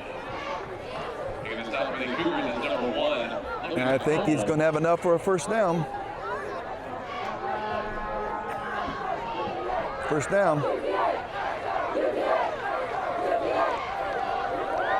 All right. 2 long plays. Missed tackles. He's looking to throw it. Oh, he was wide open. Wide open. Nobody was with him. Logan Goebel is the one who had initial coverage. And let him go. We have an injured Cougar on the sideline.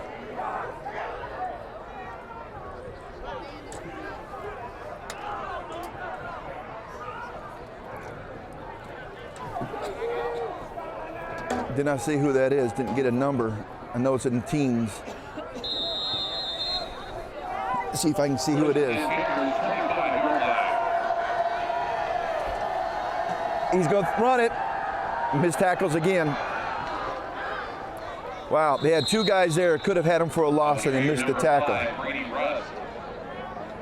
And that immediately elicited a yell from Chris Barkley.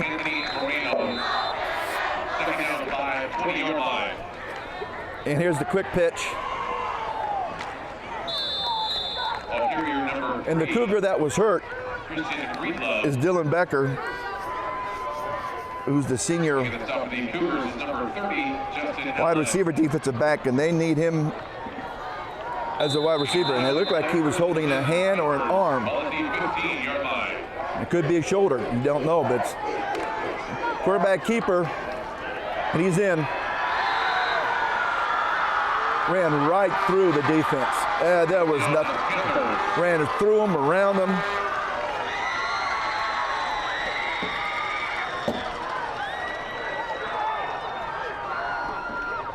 And that was not a good defensive series by South. Again, missed tackles.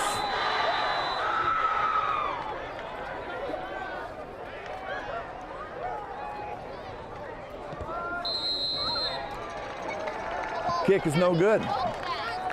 Wide left. So 10:43, you got a score of Derby 34,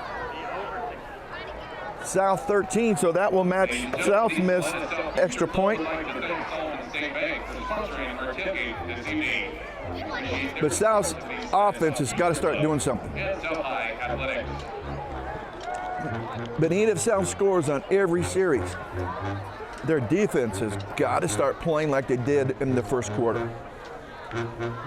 They forced Derby into 2 drives that ended in punts.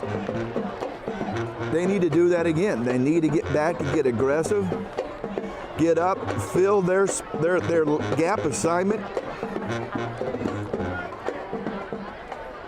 Now this defense that they're playing tonight is designed to work against this offense, which is the same offense Bishop Carroll ran, and that's who they designed to stop. They've had mixed success with this defense against Bishop Carroll. It's worked some games, hasn't worked others. But all defenses, no matter how well they might be designed, still have to have players who can get out and get the job done.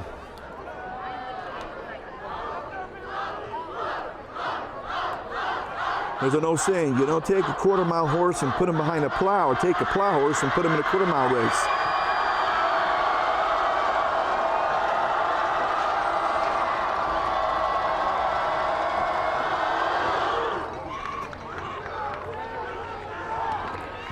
Caught it about the 9. And he's going to carry it up over the 20.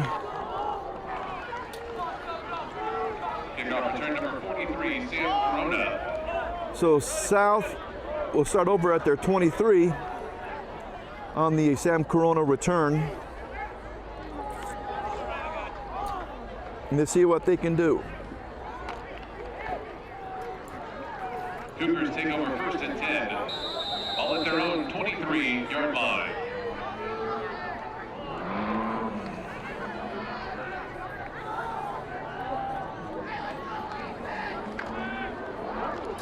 Ooh, that was D'Angelo Turner's going to take it all the way up to the 35. D'Angelo Turner.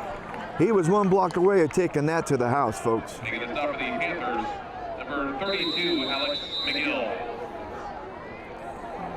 Gain of 12 on the play. As I said in the first half and in the pregame show, this is not a big Derby defense. This Derby defense is strong, but it's fast, it's mobile. And if you got a, there he is again. He's going to carry up over the 45. And he's slow getting up. Making the stop for the Panthers, number 47, Peerless Walker.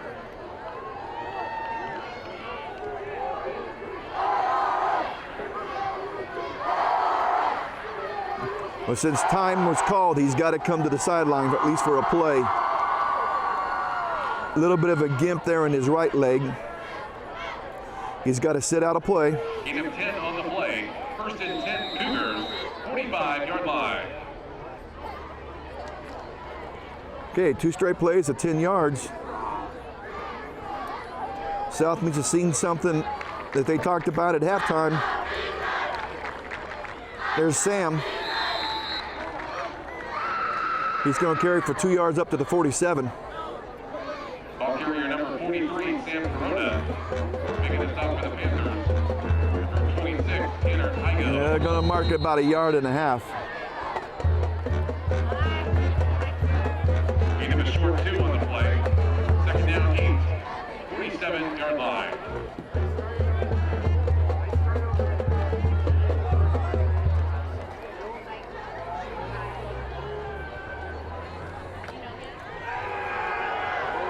It's a reverse with Dillon. I don't think they're going to catch him.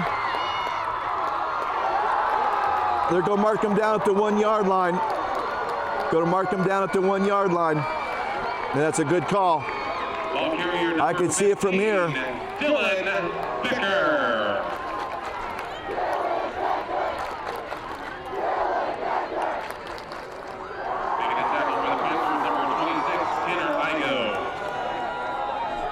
That was a nice goal. They are so aggressive, so fast, that the way you hurt fast defenses First and goal, Cougars.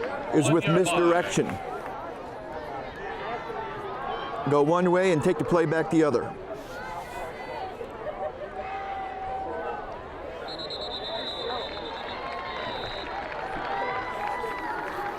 I think that's going to be about Carrier number 34, Demaj Smith. Demaj Smith going to carry it, maybe move it about the length of a football. The initial stop for the Panthers, number 6, Tommy Carter. No gain on the play. Second and goal, 1 yard line. South needs to punch this in right here.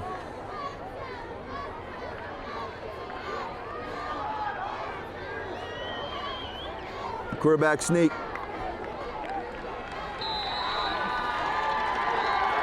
He's going to be marked short. They're not getting any push against this smaller defensive line.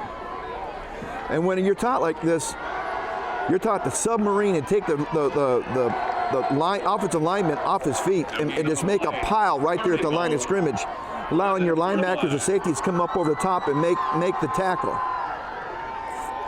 He says that they taught us how to do it back when I played.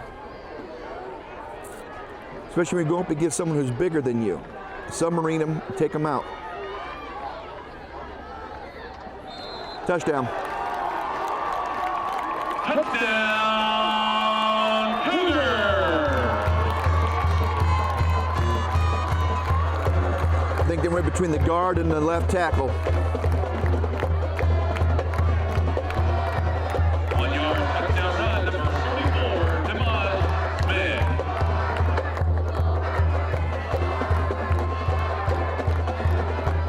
Well, South offense did what it needed to do. They took the ball down and they scored. With a nifty kick is up and good. Good by number 40, Fernando. So with 7:27 left to go in the third quarter, you got to score Derby 34, South 20. South's offense did their part. Now South's defense got to do theirs.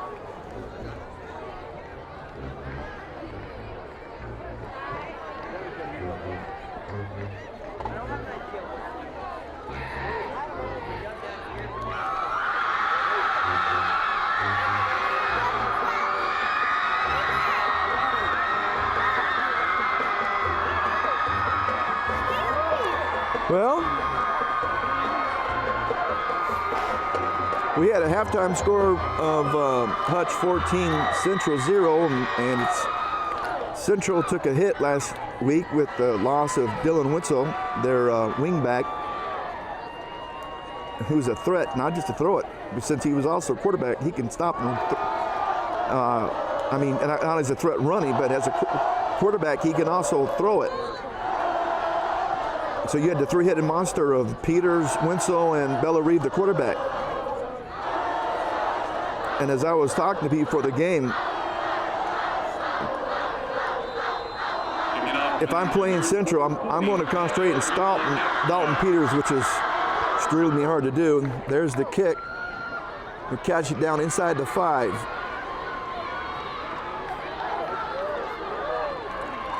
And this time they got him at about the 26-yard line. But if I'm playing Central now, I'm gonna make Bella Reeve beat me. But that's based if you can stop Dalton. Well, that's a headache all in itself. So.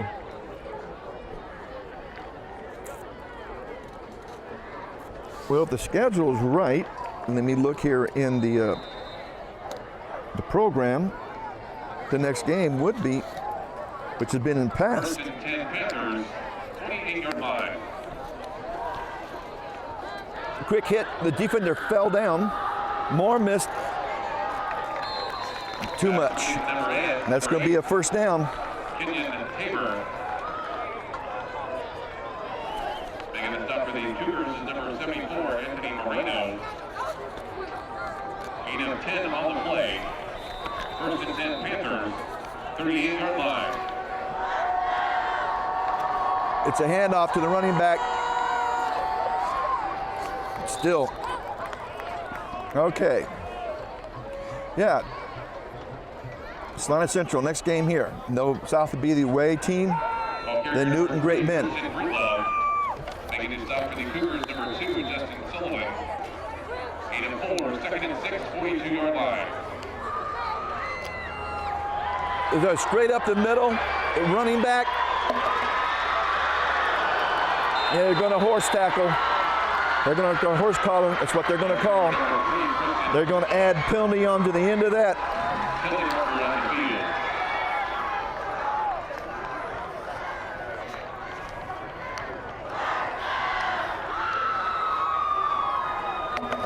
And they came up with that rule to try to prevent kids getting hurt. Personal foul, horse collar tackle up by the defense. That'll be enforced half the distance, first down.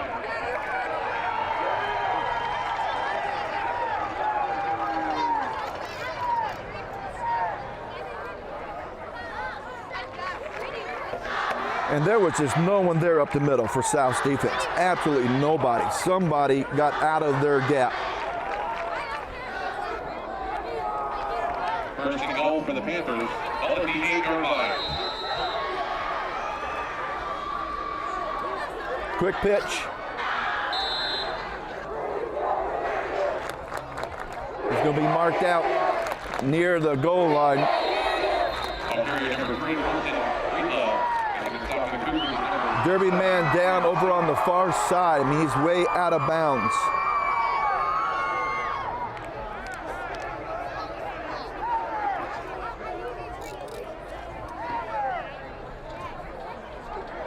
And I don't know if it was the running back over there or maybe someone blocking for him. I did not see who that was.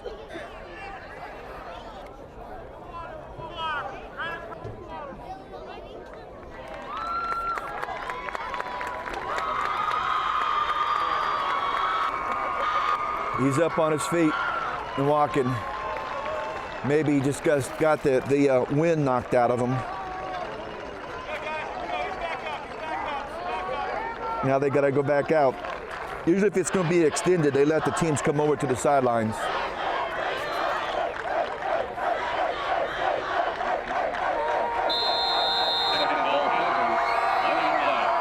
South could use a stop.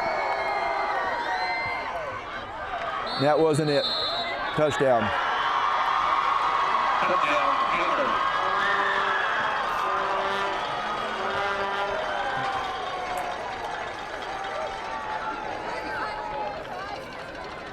I know this defense has worked at times against the teams that was designed to work against, or against this type of offense. I just have never liked 3 down linemen. That's why I will never like the 3-4.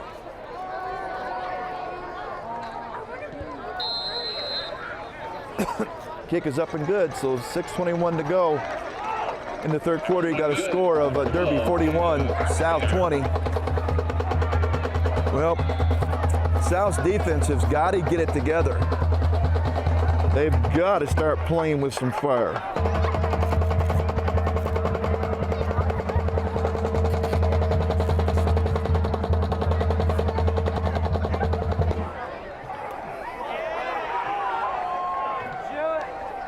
And that's where your senior leadership has got to step up and start motivating guys.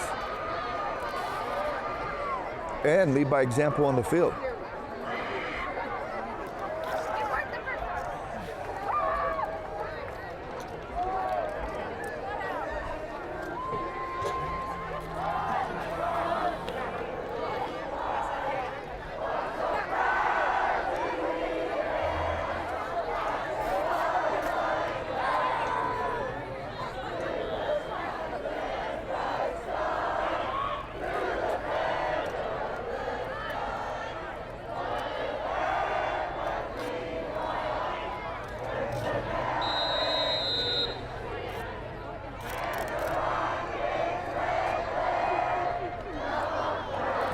Well, that's the South student body singing the national anthem.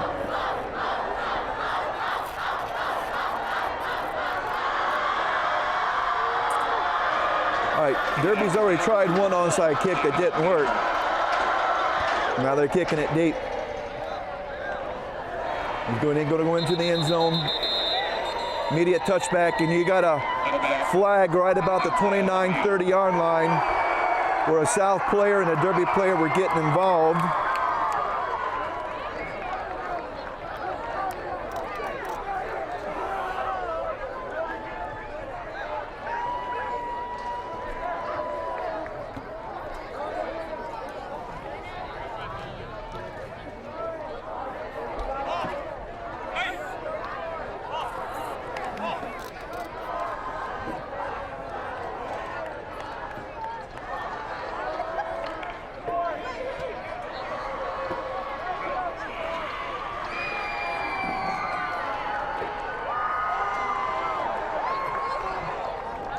Looks like it's going to go against South. During the kickoff, there was a block along the way. Number 30 of the receiving team that'll be penalized 10 yards. First down. That's Justin Allen, the senior 5'9", 134-pound running back linebacker.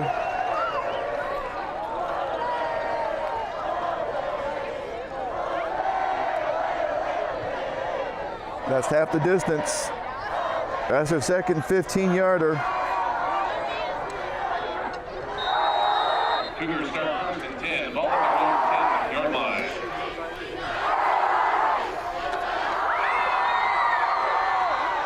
I don't even think Sam's going to get back to the line of scrimmage. He didn't.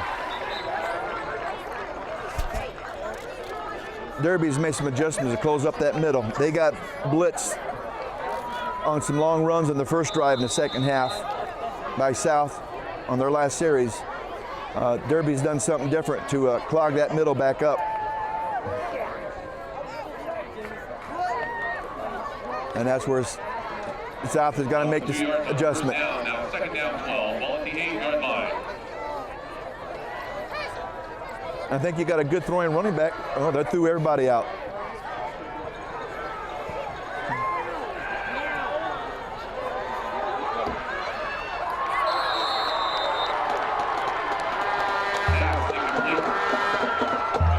It was underthrown. But Dillon's got to be a little bit smarter, and I'm going to say he's got to be a little bit smarter. He's got to hold up, put himself between the ball and the defender,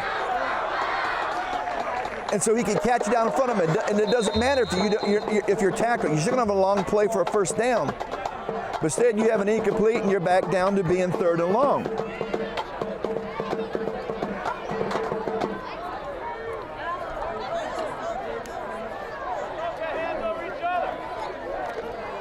And that's what I thought. They had 4 wide receivers split left, 1 right, and they came back to the right side.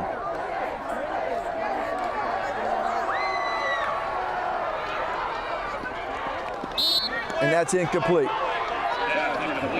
And it wouldn't have been close to a first down. He would have been about 5 yards short of the first down. Again, questionable play call by South.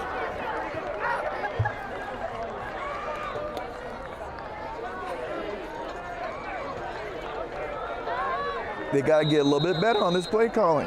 We got a new offensive coordinator this year. That brings up fourth down for the Cougars in formation. 82, Jacob Foster. Back leading for the Panthers. Number 7, Jamal Ray. Also number 26, Tanner Igo.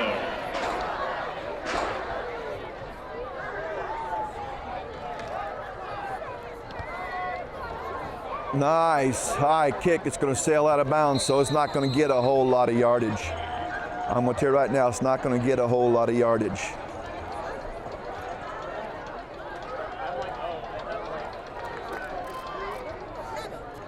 Going to mark it out to 40. That's a 32-yard kick. Nice and high, where if he had kept that a little bit more fair, he would have been out by about the 50.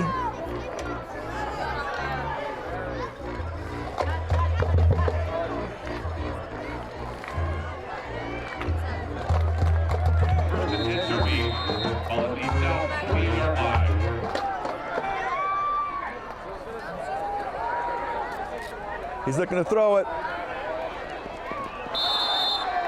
He had 1 arm on it. That's all he could get. Mr. Slayton was with him all the way.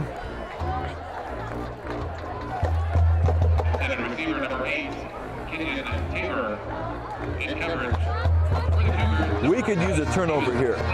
Maybe a pick six. We're down 21 points. We need something to get some momentum going our way, especially against their offense. Quarterback keeper. He's got 2 marks because there's nobody on. When you have 3 down linemen, you have nobody on the outside. So the corner's just giving up. And when you're running a pass play and the 3 linebackers are dropping back, there's no one up there to get the corner and shut that corner down. Gain of 8 yards on the play. Third down to 32-yard line. And I do not like this defense. Quarterback keeper, he's got a first down and he got to the corner again with no problem. And it's going to happen every time when you only got 3 defensive linemen. Because the next 3 guys are 3 to 4 yards off the line of scrimmage. And there's no one there on the outside corner.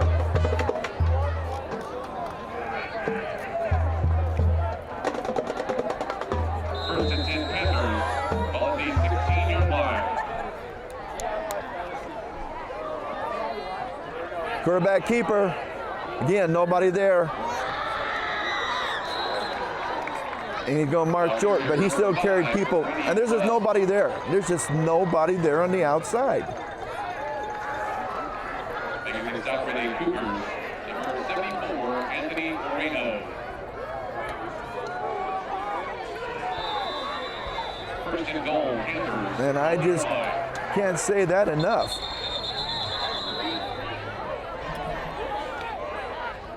Prior to the snap, full start, number 82 of the offense. 5-yard penalty, still first down. Now move it back to the 6-yard line.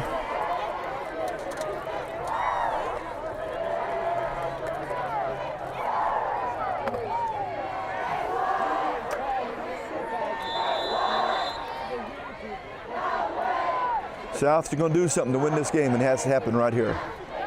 It really does. They're down 21 points. They don't need to go down 28.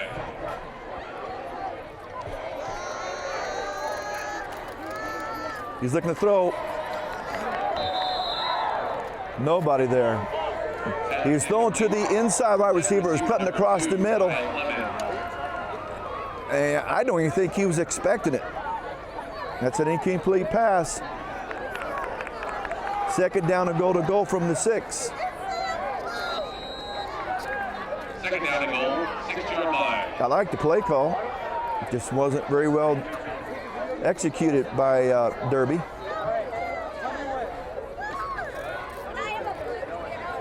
I don't know if South faked the blitz or not. Be a run blitz. Touchdown, because again, nobody, absolutely nobody on the outside. Nobody on the outside.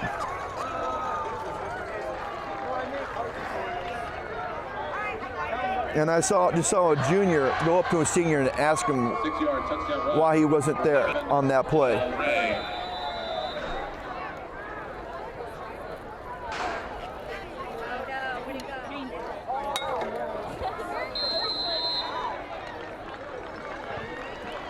Kick is up and good. With 3:56 to go in the third quarter, you got a score of Derby 48, South 20. Now this is a score people around the state were predicting.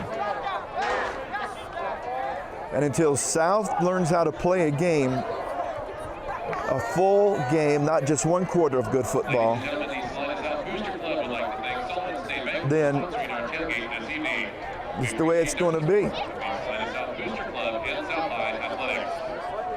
We've got 6A teams in this league, Hutch and Derby, and you're going to play them every year. So get used to it.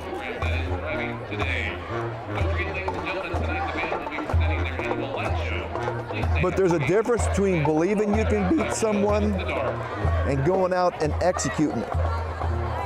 And when that team then ups their game, you got to be able to up your game too. And if they up again, you got to be up again. You got to answer back.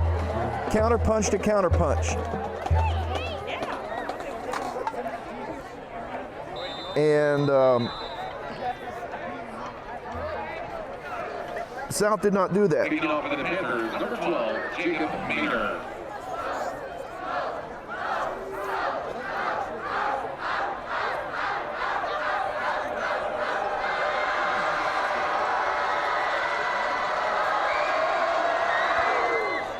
This time it's high and it's not going to be as deep. Caught out to about the 14.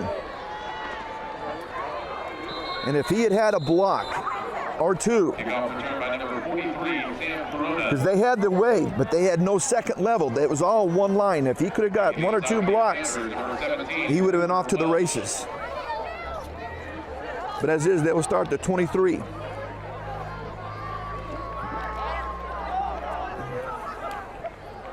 And the South Band is getting prepared for their light show.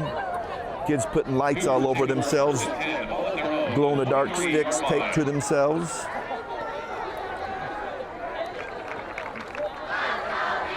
Double Lee with D'Angelo.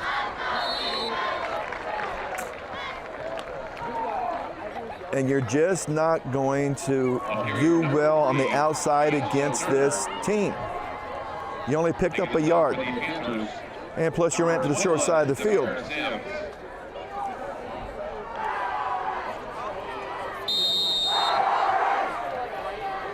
The way you do beat this team is you got to wear them out by going them side to side, but you do it by quick throws.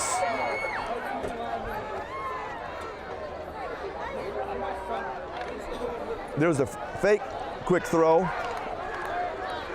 and he's going to get a yard.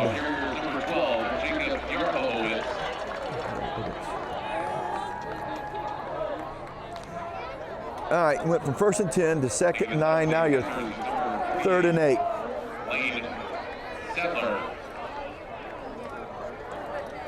This is not moving the ball, folks.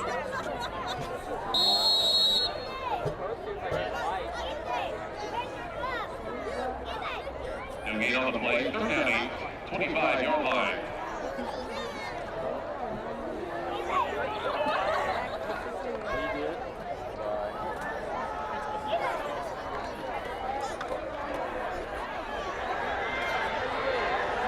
And he's going to be tackled for a loss.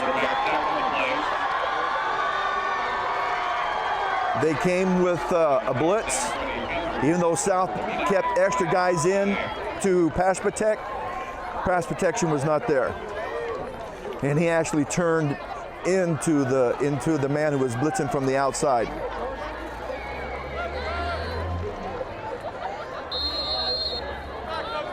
Brings up 4th down for the Cougars in punt formation, number 82, Jacob Foster.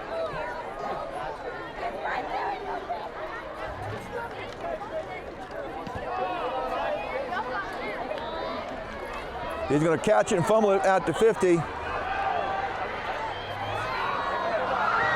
Missed tackle, and he's going to score. It'll be the 2nd punt return for a touchdown.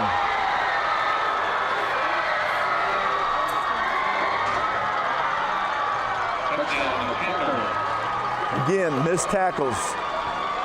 You just can't do that.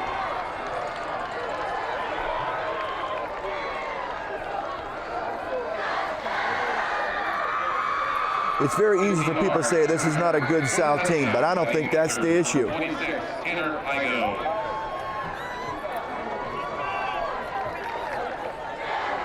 This is not the issue. The issue is I don't know if it's because they're not playing well or it's a coaching issue. Dead ball. Full-star number 7 on the offense. 5-yard penalty. Still do the drive. Because in the end run, when teams don't play to their capability, the coaches are the first ones they look at. And it might not be so much as in coaching as in X's and O's. It might be coaching as in the mental aspect of the game. Getting kids fired up, getting them re-fired up, keeping them fired up.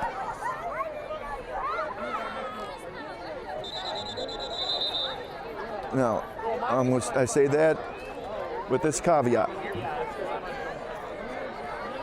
I'm a fan of Sam Sellers and Mike Hall at Central.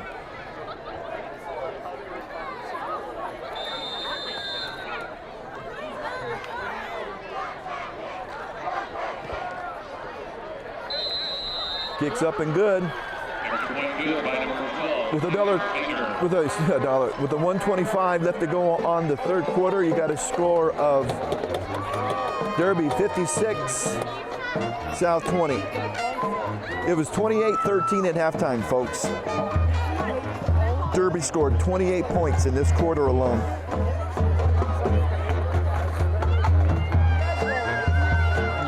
Well, right now there's no question who's the better team.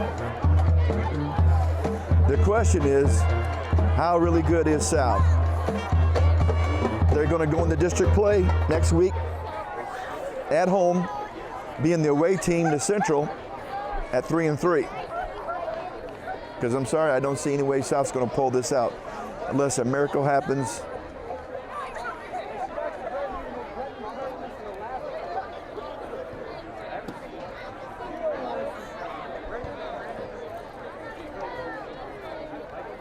But there has to be reasons for this. And sometimes you have teams that have great senior leadership, and then you have teams that don't have great senior leadership. I've played ball, I've coached it, and I've had kids play it. Kicking off for the Panthers, number 12, Jacob Minger. But 2 punt returns for touchdowns, plus they had a kickoff return for touchdowns called back on a penalty. That tells me special teams has got to be looked at.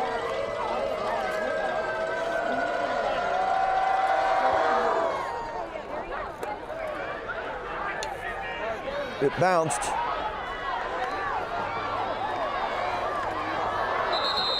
And you cannot run lateral against a team this fast. Oh, boy, I got a broken record. You cannot. You got to take it upfield, get what you can.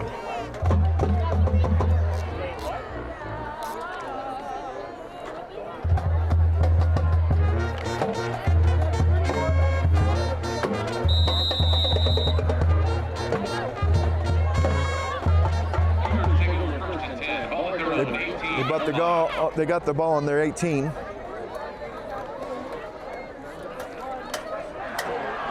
That was a double lead. That they had penetration from the backside of the defense. And he's actually going to lose a yard.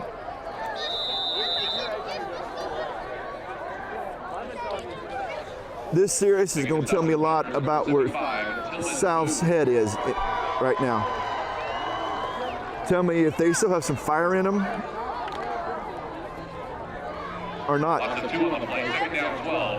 If they're still fighting or if inside they've quit. Just a quick hitter with the fullback. He's going to carry it up over the 21. Going to be a 4-yard pickup, but it's going to be 3rd down and 7. They're not even trying to throw the ball. You're down by 36 points. 35 points, excuse me. 55-20.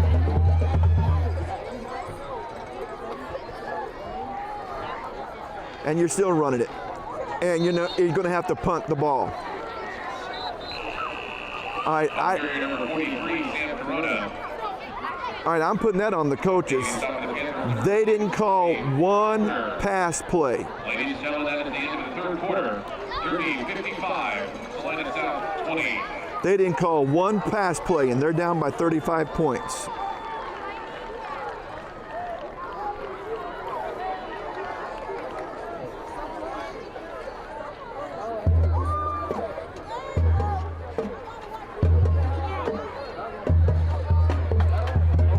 And I don't know if that's so much the fire's out of the players or the fire's out of the coach.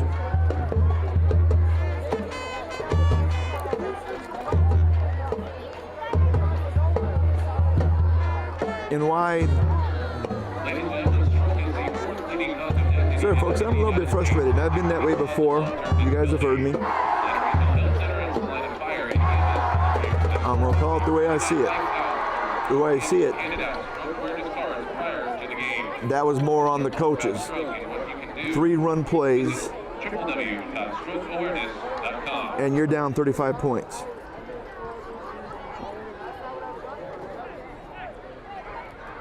That's not even conservative. Fourth down for the Cougars in punt formation, number 82, Jacob Foster. Especially since you've already given up 2 punt returns for touchdowns. And he was going to make sure that was not returned because he kicked that out of bounds.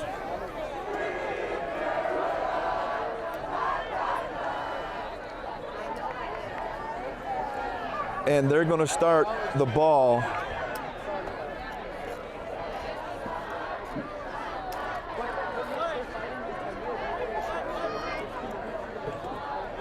where? Go mark it out the 49-yard line.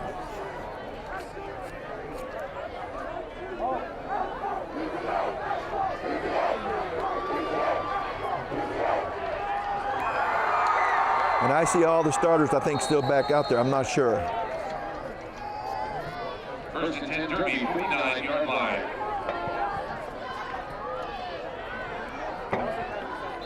Quarterback keeper. He's going to get 2 yards on the play. Number 10, and Dowdy. We got the backup quarterback in.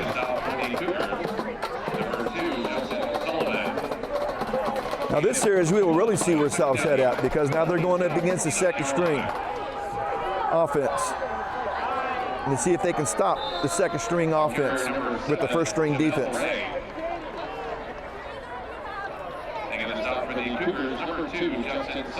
Took him down inside the 45, down to just short of the 44-yard line. They need 3 yards for a first. Third down 3, 44-yard line. Yep, South guy jump. Good ball. Encroachment, number 48, out of the defense. 5-yard penalty. Jones in the first down. That's Corey Hilkeman, a senior 6'1", 196-pound defensive lineman.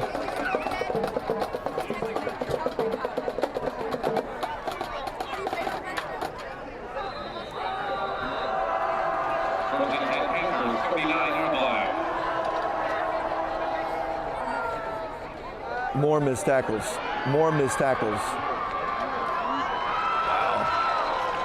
This is kind of sad, folks, because this is second string offense in there for Derby. All right, see a combination of first and second string. First and 10 Panthers, 19-yard line.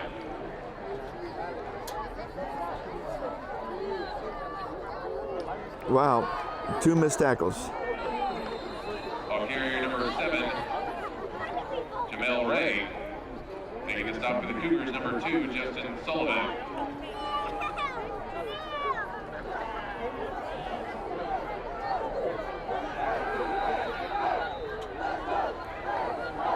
Eight and 5 on the play, second down 5, 14-yard line. This is the handoff. Ball carrier number You're going to keep them more yards. But they had 3 wide receivers split left and only 2 guys out in coverage. And the quarterback saw that and had the ability to audible. If he had audibled, he had a touchdown right there. 8 and 2 on the play. Third down 2, 12-yard line.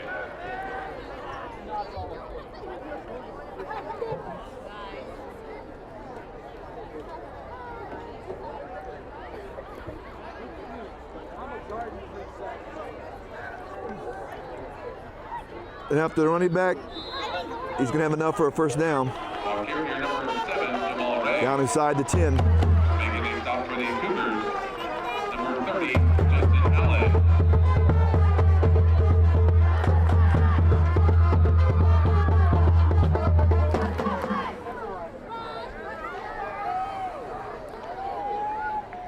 First and goal for the Panthers, 6-yard line.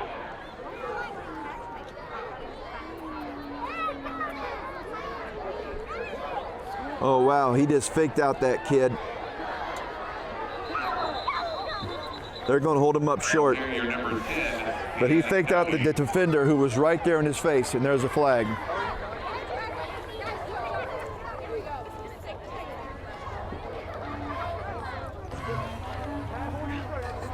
And usually that's a frustration penalty.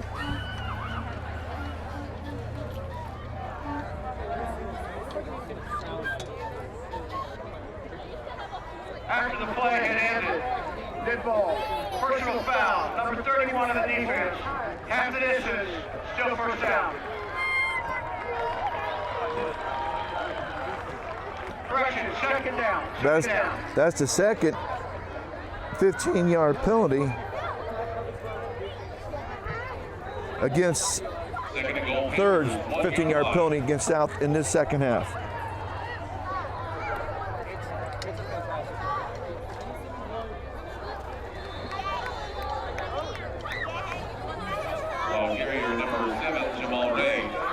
There's still a little extracurricular activity.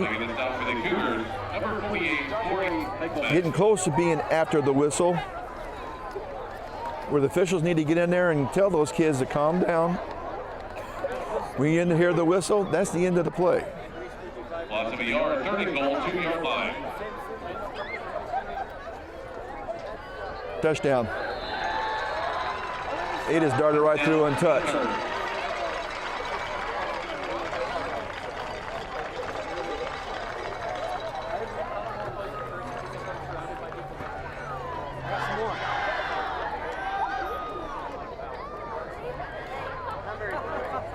Touchdown run by number 7, Jamal Ray.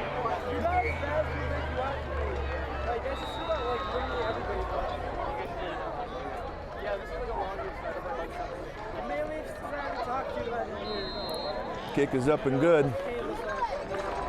So with 8:40 to go in the fourth quarter, you got a score of Derby 62, South 20.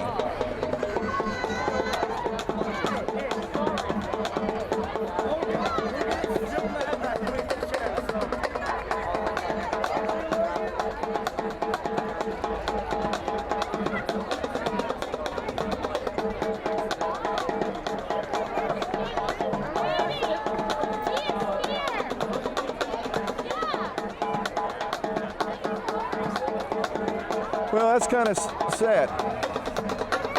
They played so well the first quarter, and since then, no. And the second half's been even worse.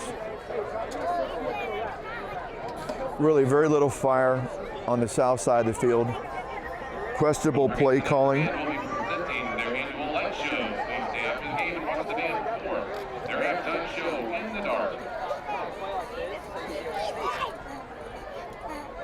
So I'm sorry, I kind of just don't know what to say.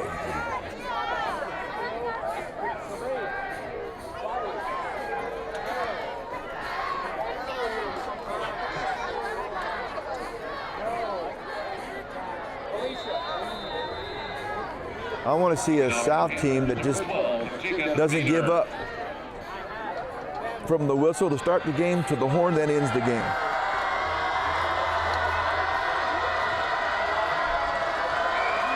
It's like the fight has gone out of the South team. Kind of a squib.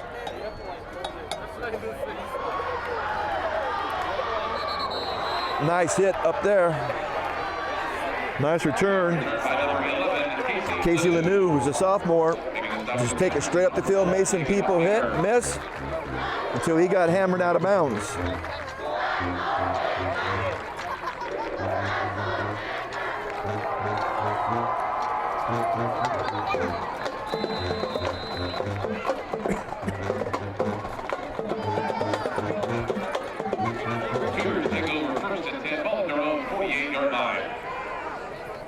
Now you got the second string defense in.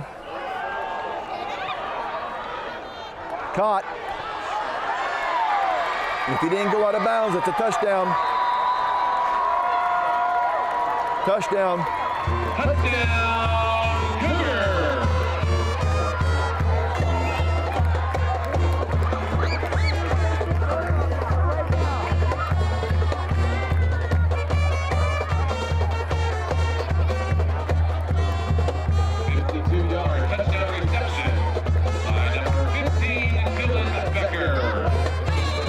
And I don't know, as we still got 8 minutes and 23 seconds left to go, who I'm going to vote for player of the game.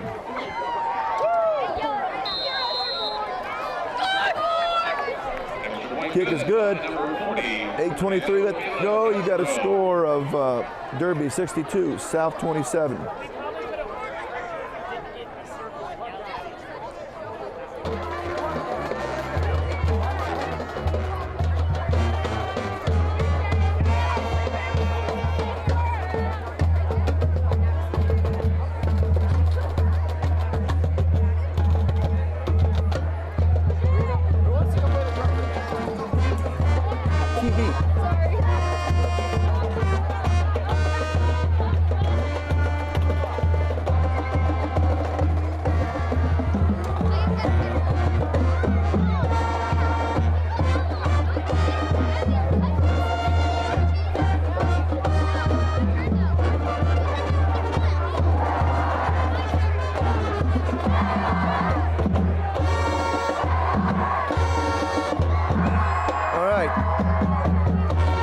South scored on one play.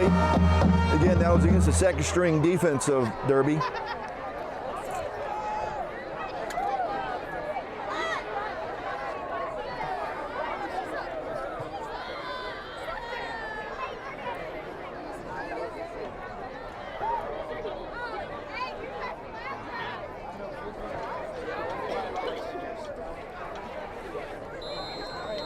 All right, Mr. Fernando Villa Castro's got it teed up, does his stepped off, walk away from it, kicking it deep to about the 6-yard line where he's going to be fumbled around and picked up from there. Oh, a nice hole. That's going to be a penalty. There's going to be 2 penalties.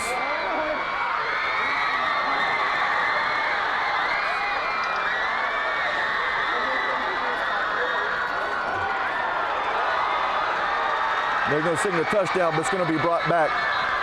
Touchdown, Panthers. Multiple flags on the field.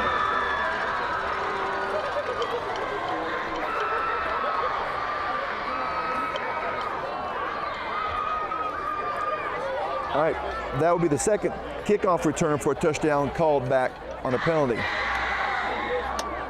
Go along the 2 punt return for touchdowns that were good. Special teams needs work.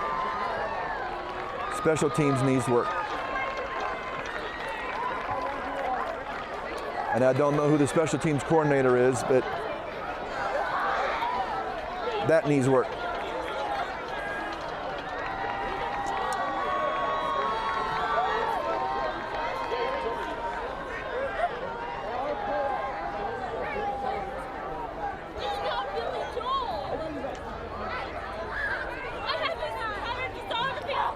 Going to be marked down to the 22, so if it's a 10-yard, it's going to be a holding or a block in the back.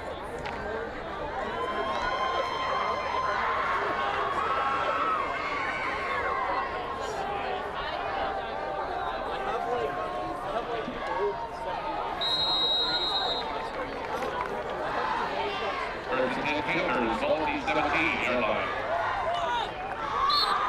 Incomplete. Pass incomplete. Mr. Slayton was right there on the play.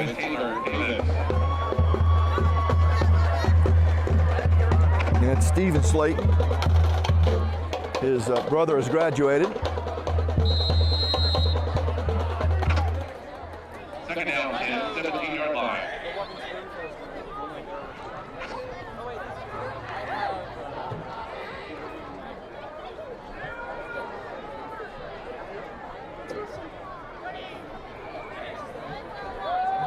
It's a quarterback keeper and nobody out there on the sideline.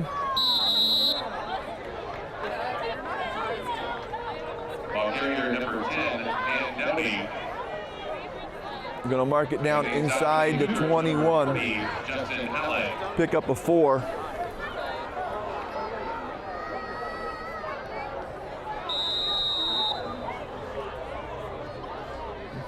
And a 4, third down, 6, 21-yard line. Yeah, that's like only freaking in the UK too. I'm like super happy.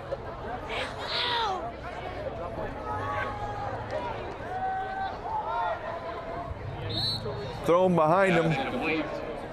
Incomplete. So that's 4th down and 7. Derby will have to punt. That brings up 4th down for the the Panthers in punt formation, number 12, Jacob Maynard. Back deep. Got one man deep. Sam Corona's deep. They need to watch for a fake.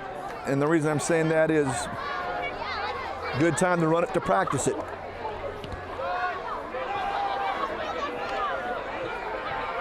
Made first guy miss. He's going to go over the 50.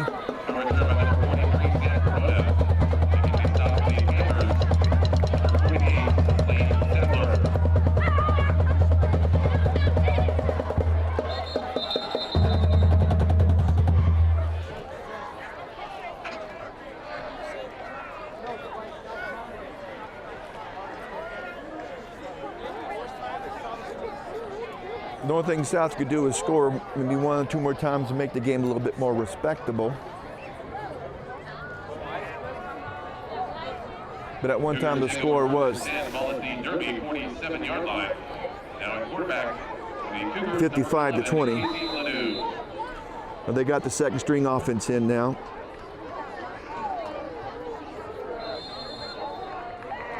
Ball carrier number 45, Jaden Miller. Jaden Miller, the freshman, who's not on the roster. Top of the Panthers, number 35, Drew Maddox.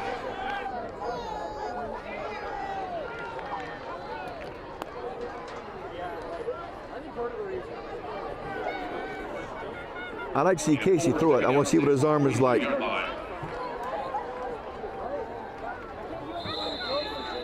Good run by the upback, following the fullback lead. Show a little quickness there. Ball carrier number 27, Keaton Cunningham. Okay, Keaton Cunningham is 5'6", 127 pounds. Taking the top of the Panthers, number 75. He's not going to carry a lot of people, but he's quick. He is quick. He's a senior. There's the fullback. He just runs people over. Ball carrier number 45, Jaden Miller. Like I said earlier in the first half about this young man, Coach Sellers says this kid, freshman, is like a senior in the weight room. He's already that strong and built. I don't know how much of it's maybe natural genes or his dad got him into a good workout program early on. Now you saw Mr. Keaton, he's got some speed, but as soon as he hit somebody, he went down. And hit down kind of quick and hard. Making a stop for the Panthers, number 35, Drew Maddox.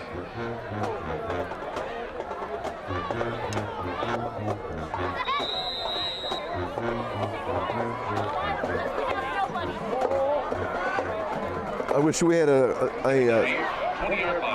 junior or sophomore running back that we get in there and get some plays. All right, well, Jaden carries people. He is a strong kid. They said he just carries people.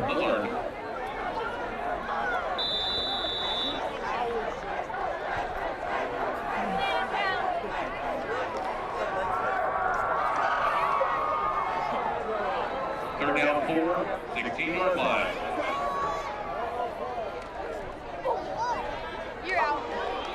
Oh, he should have just go ahead and taken that outside. Number 27, Keaton Cunningham. He just should have took that outside. Taking the top of the Panthers, number 23, Trenton Allen.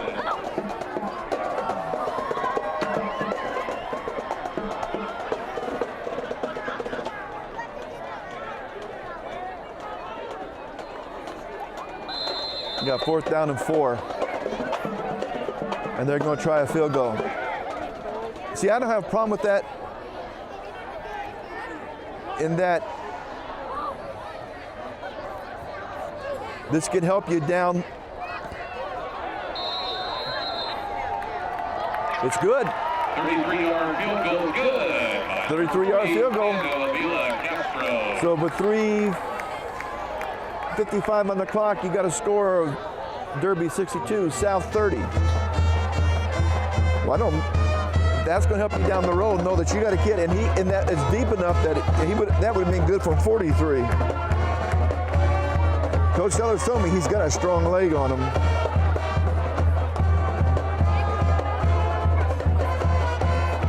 I saw a play out there earlier on this series where a sophomore lineman, number 64, Isaac Copes, 5'11", 234, just pancaked this kid.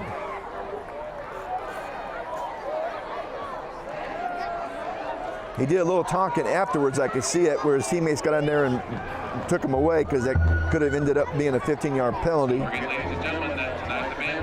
And when he came over, the coach talked to him. But he manhandled this kid. I mean, he manhandled him and just pancaked him, which tells me he's got some upper body strength. And he's got a little fire in the belly, and I like to see that fire in the belly. I see people who don't like being down and losing and still fighting. Here's a pooch kick up to the up back, and they're going to miss a tackle on him. And that backfired. That backfired.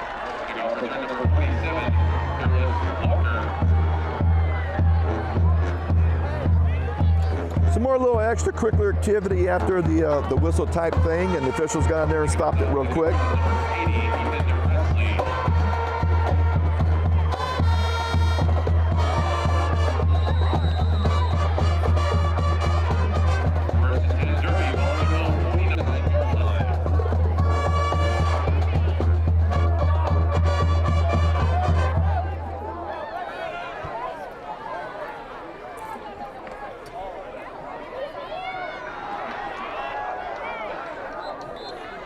Number 10, Dan Dowdy. 10's going to carry it down to about the 47-yard line. I think it's a 4-yard pickup. Gain of 4 on the play, second down 6. Landing south, 47-yard line.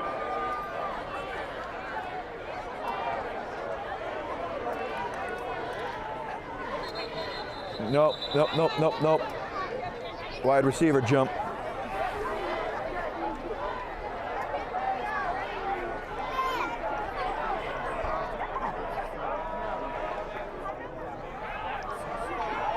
That's 8 penalties against Derby. That's not normal.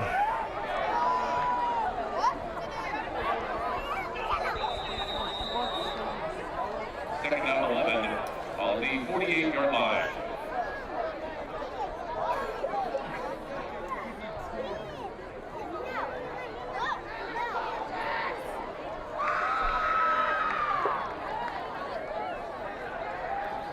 Quick pitch. More missed tackles. And that's what happens when you drop your head. Guy dances right around you. Taking things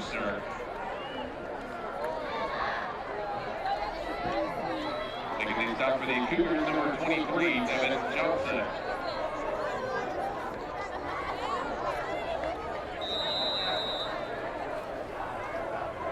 No gain on the play, third down 11, 48-yard line.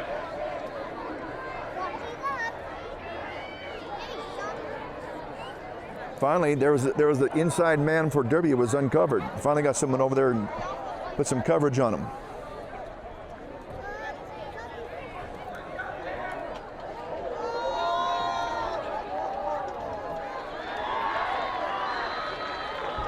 Ball is complete. Pass complete to number 38, Leon Sims. And this is going against Sal's first team defense, folks. This is the second team offense for Derby. And that tells me the fire is just not in South right now. There's no fire. You're letting a second string offense move the ball against you.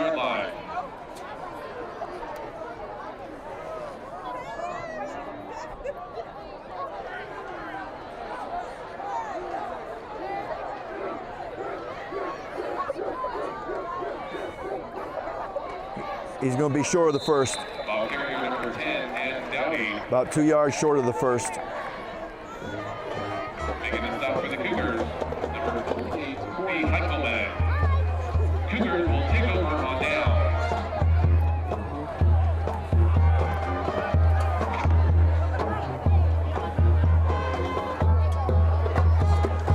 Well,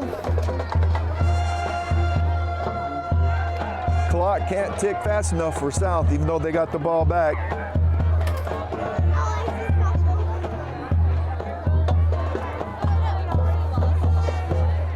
First and 10 Cougars, 43-yard line.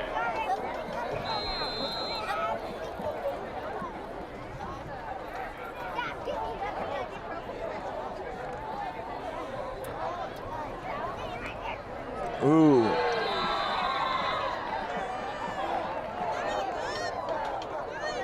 Ball carrier number 27, Keaton Cunningham. He's just not a big kid.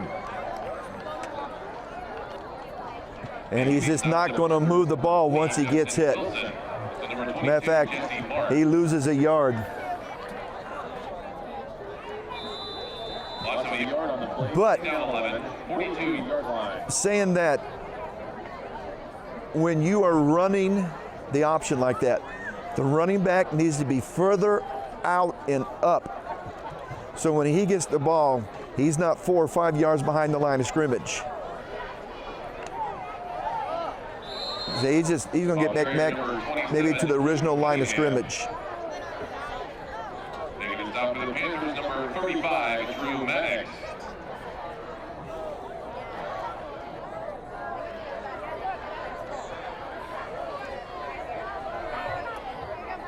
And that's going to be the game. That's going to be the game.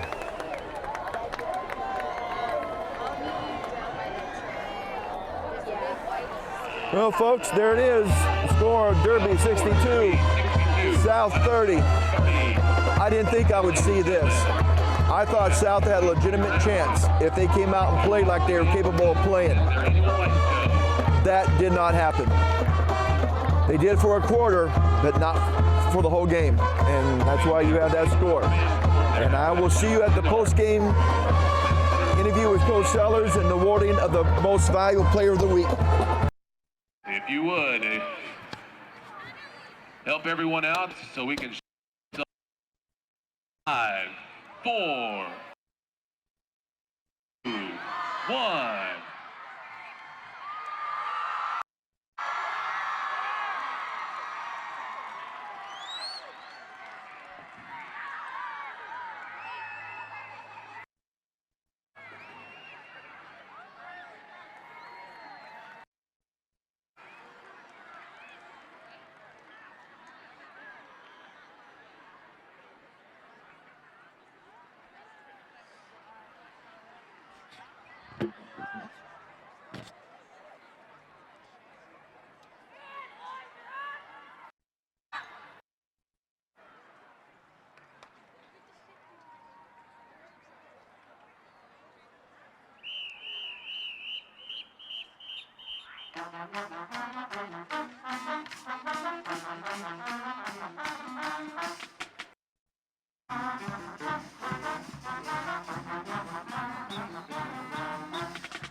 Welcome to the post-game show with part one with Sam Corona, who is our RE/MAX Advantage Player of the Week.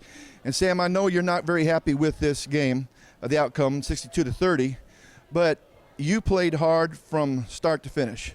And you play tailback. You kind of platoon out with D'Angelo. Yeah. You also played linebacker. You also return punts and kicks. Mm-hmm. Do you deliver the water as well? I try. No, I wish. In other words, you're highly dependent upon. And there were times I thought maybe the team had kind of given up a little bit. You talked to me about that before we got on the air, but that you were walking around trying to fire people up. But that wasn't ever a problem with you. You played hard for the whole game. Well, I was just trying to get everybody going. As soon as we came out of the half, you know, after they scored, we started getting our heads down. And, you know, me and some of the guys trying to get everybody going, and just couldn't get it done. That's part about being senior leadership, isn't it? You just got to go around because this is your final year. You want to go out a winner, and so you take it to the next level by going and saying, "Come on, guys, we can't quit." Yeah, it was me and the seniors. We try to get everybody going. I mean, you know, when we were like them, sophomores, juniors, the upperclassmen, the seniors always did that to us. So we try to do that to everybody else. And trying to get everybody going. In other words, you're trying to show the younger kids how they need to be when they're seniors. Yeah, I mean, it's just we're all a big family. We try to keep it that way. It's a teaching process, and did you ever think about that? That's something you'd be doing as a senior. It came quick. Didn't really think about it, but it came quick. It came up behind me. All right, you got film tomorrow, and you got to get ready for Central next week, where you will be the visiting team. And your both teams are going to come in at 3-3. But when South and Central get together, throw out the records, it's a dogfight. It's always a good game against us and Central. I mean, just like you said, no matter what the record is, throw that away. It's always going to be a good game. Now, you need to get into practice this week and really get kids pumped up. But it probably won't be hard for you to do because it's a Central game. It always is a Central game. We every time we play Central, we always get that extra spark, and we're ready to go. We're always ready to go against Central. Well, Sam, thank you for time to talk to us. And Sam Corona is our RE/MAX Advantage Player of the Week. And good luck next week against Central, Sam. Thank you. Thank you. And we'll be back with the interview with Coach Sellers. The scene of Salina at SalinaTV.org. Oh, let's work it now. The scene of Salina at SalinaTV.org. The scene of Salina at SalinaTV.org. We're going like a little the scene of Salina at SalinaTV.org. Did you get it?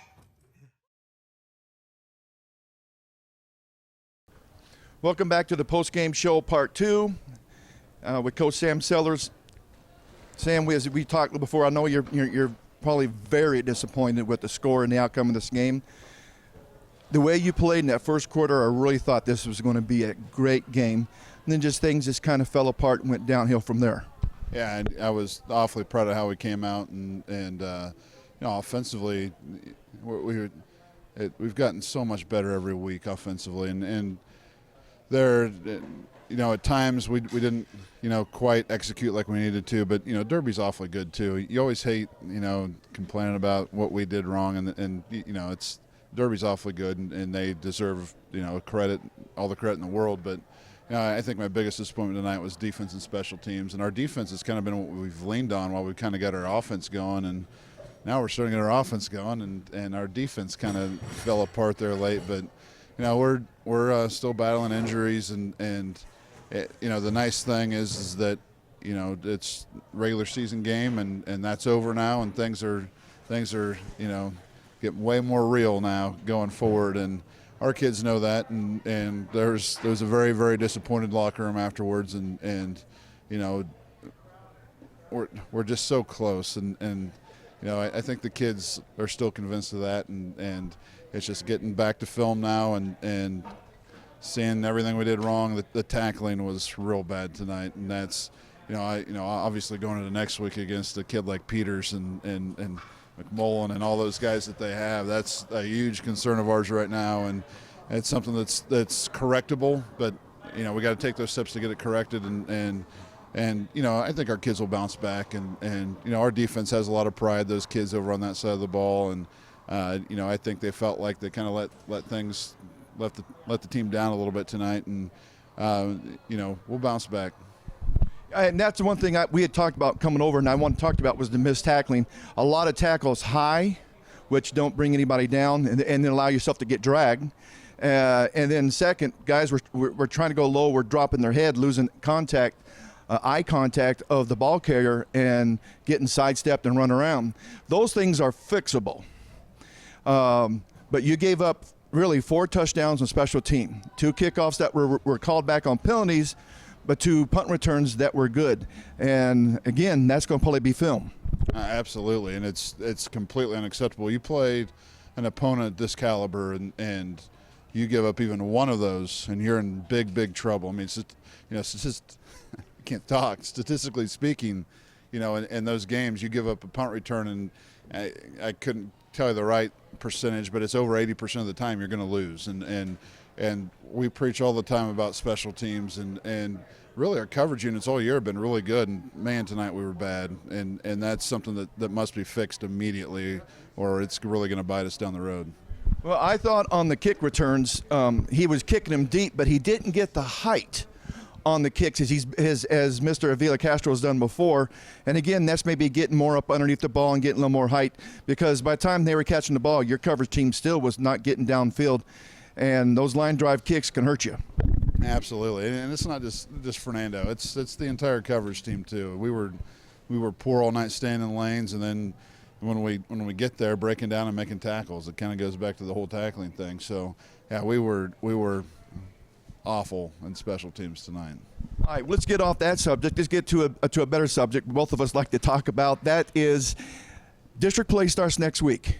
You throw the record out. Forget your both teams come in 3-3. Forget what you've done. It's 0-0. And it's your crosstown rival. And even though it's a away game for you, it's a home game. So it's not going to be really hard to get your kids pumped up, ready to go for this game Friday. Oh, absolutely not. I think every kid in Salina looks forward to this one, and it's as a coach, it's maybe our jobs is more to kind of keep them toned down a little bit, not over anxious and yeah, we talk. Our kids are fully aware of the first 6 games we preach and preach and preach it. It's all about just getting better every week, and then once you get to game 7. Now things get real, and that's where we need to be playing our best football, and it's a big one. Our kids know that, and the Central kids know that, and it's going to be another classic like it always is. I'd probably lose another few years off my life that night, but it's just an amazing thing, and it's something that our city should be so proud of, the way our kids represent themselves in their schools, and it's always a fun one. Everybody needs to, I think, looks like right now in the forecast, looks like good weather, so we better have a packed stadium next Friday. And unlike we've seen on TV with other high schools around the country, even though this is a crosstown revival, I'm going to be tongue-tied like you are. We don't see the extracurricular stuff that happens. It's always been a clean-cut, well-fought game on the field up to the whistle. Yeah, absolutely. I think a big part of that is most of these kids are all friends, and you grow up together. And I grew up here in town, and in Salvation Army played with a bunch of Central guys and had a ton of buddies. You hung out and played basketball together and growing up, and so I think that has a lot to do with it. But I think there's just a ton of respect for both from both schools, and they know that both football programs are awfully good, and it's I think it's just the expectation that this game's always just a great football game, and it always goes down to the wire, and you just hope to at the end when the final whistle horn blows that you got a couple more points than they do. But it's a special thing we have in Salina, and I just hope that and I don't think that this is the case, but don't take it for granted, because it's really neat, the rivalry and how well, like you said, I think both teams respect each other. It's never nasty, but both teams just play their hearts out, and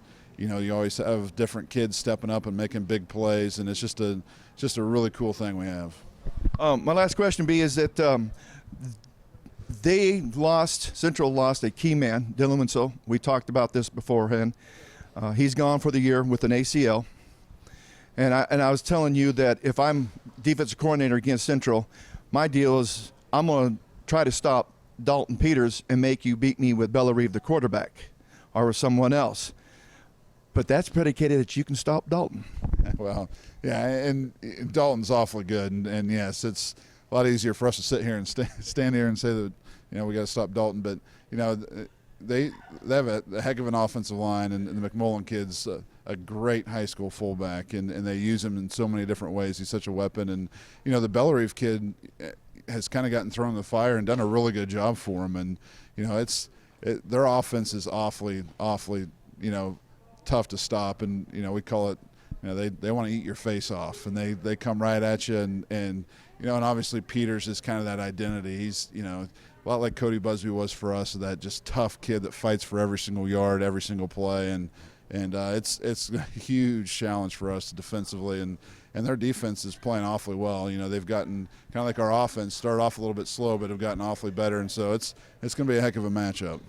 And when you look at him, he reminds me of Cody. He's not a real big kid, but he just runs a lot harder than you would ever think. Oh, he's amazing, honestly, and I think he's got that wrestling mentality. He's a great wrestler, and just a strong, tough kid that just pours his heart out on the field. And as an opposing coach, I just respect the heck out of him. He's a great high school running back. Well, we wish you luck, Coach. And I know you need to go and film and the team dinner. So we'll see you next week, Coach. All right, thanks, Stu. And that will do it for Salina Access TV Friday Night Football, week number 6. Starts district next week, and we'll see you then.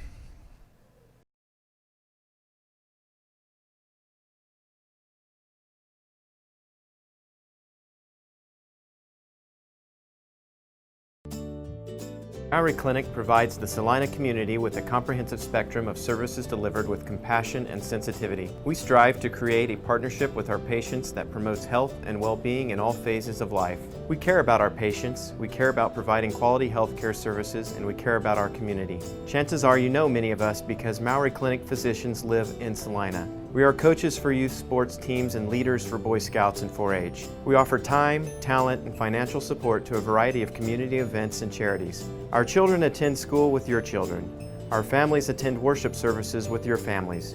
And we are proud to call Salina home. We have a vested interest in the success of this community, and we remain committed to an independent practice model that promotes our proud heritage and philosophy to provide quality medical care centered on the relationship between each patient and the physician of their choice. You have a choice for your medical care.